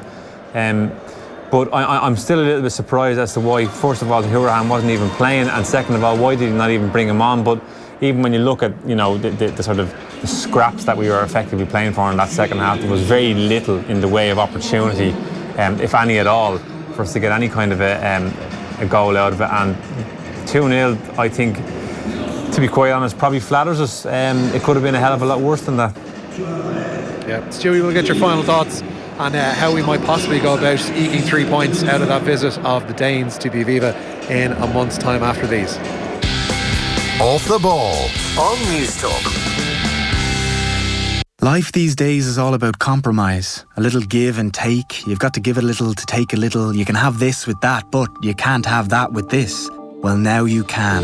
The all-new Opel Grandland X Hybrid 4 takes the intelligence of a hybrid and gives you the power of an SUV. With Opel's innovative plug-in technology, efficiency now goes even further. And with 4 driving modes, electric, hybrid, all-wheel drive and sport, you can tailor your Grandland X's characteristics to suit whatever journey you're taking. Meaning, you compromise nothing and you get everything. The all-new Opel Grandland X Hybrid 4. Discover more at your Opel dealership. With Sky Q, you can queue all your TV in one place. Queue Netflix in the bedroom or any space. Queue RTE Player for stuff you missed in the first place. Queue Sky Atlantic's exclusive drama showcase. Pause a film on Sky Cinema and pick it up later at your own pace. Or queue Spotify and turn up the bass. Just use your voice to queue what you want in any case. Sky Q, all your TV in one place. Easy. Content depends on subscription. See sky.ie for details. You told us you don't like cider that's too sweet. And you also told us you don't like cider that's too dry. Well, there's great news for you, because we don't make our delicious Appleman cider either of those things. So now all we have to do is ask you to try it. Simple. Here we go. Order an Appleman cider. Or making this ad was a complete waste of time. Appleman's, the joy in simple. Always drink responsibly. Visit drinkaware.ie. You know what they say, good things come to those who wait. But 3 to 5 working days, lads, that's pushing it now. If I'm down in Arklow or Mullingar trying to order a new washing machine, I want it from someone with the largest next day delivery and installation area in Ireland. And that's appliancesdelivered.ie. Whether you want a dishwasher in Dublin, a new oven in Nace, or a tumble dryer in Tullamore, Appliances Delivered has you covered. Plus, we're the highest rated electrical retailer in Ireland, with a juicy 9.7 on Trustpilot, as voted for a buy yourselves. Get next day delivery and installation now at appliancesdelivered.ie. Dermot grabs the folder from his locker and spins towards the door in one swift movement. Tara, coffee in hand, approaches the junction of the 2 corridors. As Dermot rushes around the blind turn, they realise it's too late. Sorry. This crash resulted in 1 missed lecture, 1 ruined hoodie, and 1 slightly burned hand. If Dermot and Tara were drivers, the result could be infinitely worse. Support National Slow Down Day running October 18th to 19th, 7am to 7am. Brought to you by An Garda Síochána and the Road Safety Authority. Did you ever do something beyond the ordinary? Like swing from the chandeliers, bounce from bed to bed, or soar through a summer sky? Come, get carried away with life at Corteo by Cirque du Soleil. An extravagant spectacle featuring astonishing acrobatics. 3 Arena Dublin from the 8th of July. Tickets from $45.20 on sale this Friday. Additional charges may apply. Corteo thanks their official partner, Skoda. Off the ball. This is News Talk. Welcome back to the Stade de Genève, where it has finished Switzerland 2, 10-man Republic of Ireland 0. Seamus Coleman sent off with 14 minutes to play here for a handball from a Breland Bolo shot. He will be suspended for the visit of Denmark to the Aviva next month, a game which Ireland must win if they're to qualify for Euro 2020. With Stewie Byrne from a quite promising position, albeit one where we weren't scoring goals. Granted, we weren't conceding them either. This qualification campaign over the course of the last 96 hours has come to a screeching halt. It certainly has, Richie, hasn't it? Yeah, I mean, to be honest with you, I was quite worried coming into the Georgia game. I've been of the opinion for a while now that we've been deteriorating in our performances since, I would arguably say, the Denmark away game, which has probably been our best performance in this campaign. You might argue that the second half of Switzerland is up there as well, but I thought we were poor in the game against Gibraltar in the Aviva, and we just haven't looked right. Don't know what it is. And now when you look at the different players coming in, the switches and formations, I'd have to say maybe the manager doesn't seem to know what his best team is, and there's a lot of worrying signs there at the moment. In particular, I'd have to say our captain Seamus Coleman, who looks, I have to say, a shadow of the player that we've seen play for Ireland. I mean, there's this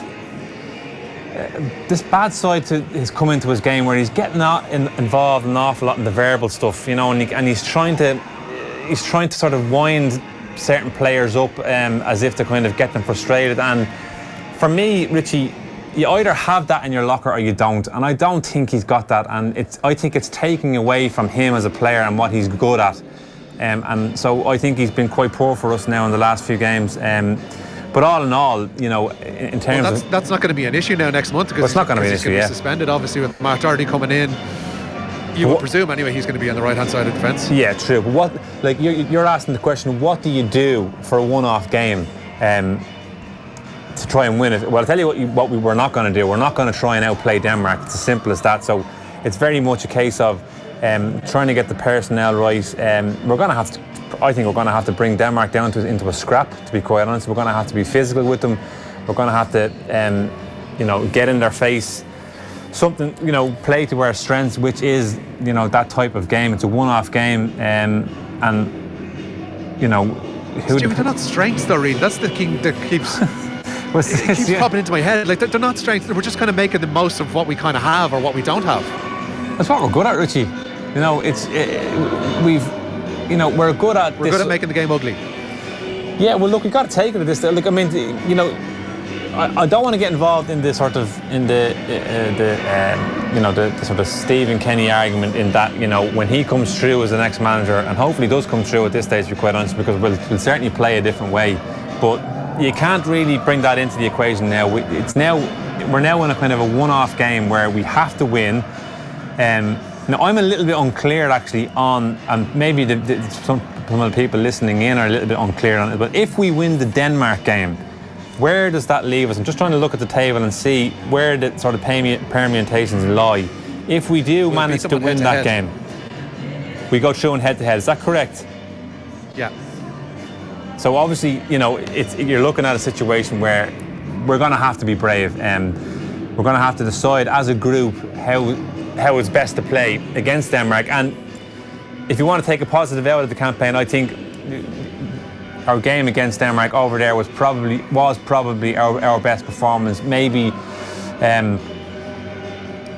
when you look at Denmark at that particular time, they weren't in very, very good form, I have to say, and they seem to have come through at the moment. And then, you know, there's going to be this sort of revenge thing from the previous qualifications where Denmark, you know, bet us 5-1 and so on and so forth. And I don't know if you remember that game under Martin O'Neill, but that was the worst I've ever seen us play in a game, in that we had no discipline at all in the game. We were ratty, we were all arguing with each other, everything had gone out the door, like, you know, and there was no cohesion going into the game at all. So it's a big job for Mick McCarthy now to kind of get his players together and try and play a way that is going to beat this Denmark team, who I have to say are not the team. I don't think they're the team that we seen 2 years ago, where Eriksson was, you know, pulling the strings. He was probably one of the best midfielders in Europe at the time.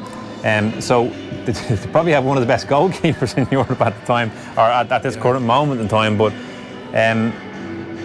we just got to get involved in a scrap pursuit. We do. We just got to be high energy, aggressive, physical. Don't over push it, because discipline is key as well. And see if we can get a late winner. And that's where we are. As the small faces put it, it's all or nothing. It's going to be a month from now at the Aviva Stadium. Denmark for the right to play at the Aviva Stadium next summer. Stewie Byrne, thanks so much for your efforts and your input tonight. Thanks to Dahi and to Pete back at base for making this all happen, and Steve-O as well, who was on the stick for the duration of the game. We were giving away our fantastic Marker Hotel competition. The winner for tonight on that one, as he brings up his phone, was Anne-Marie Gallagher. Congratulations to you, Anne-Marie, who correctly told us that it was Aaron Connolly who made his international debut against Georgia in Tbilisi last Saturday. We'll have further analysis of this game tomorrow morning on OTB AM from 7:30 AM across all of our social channels, and then back on the radio from 7 PM tomorrow as well. But that's it from us at the Stade de Genève, where it has ended. Switzerland 2, Republic of Ireland 0. It's back to the Aviva in a month's time to hope for Euro 2020 qualification. Good night.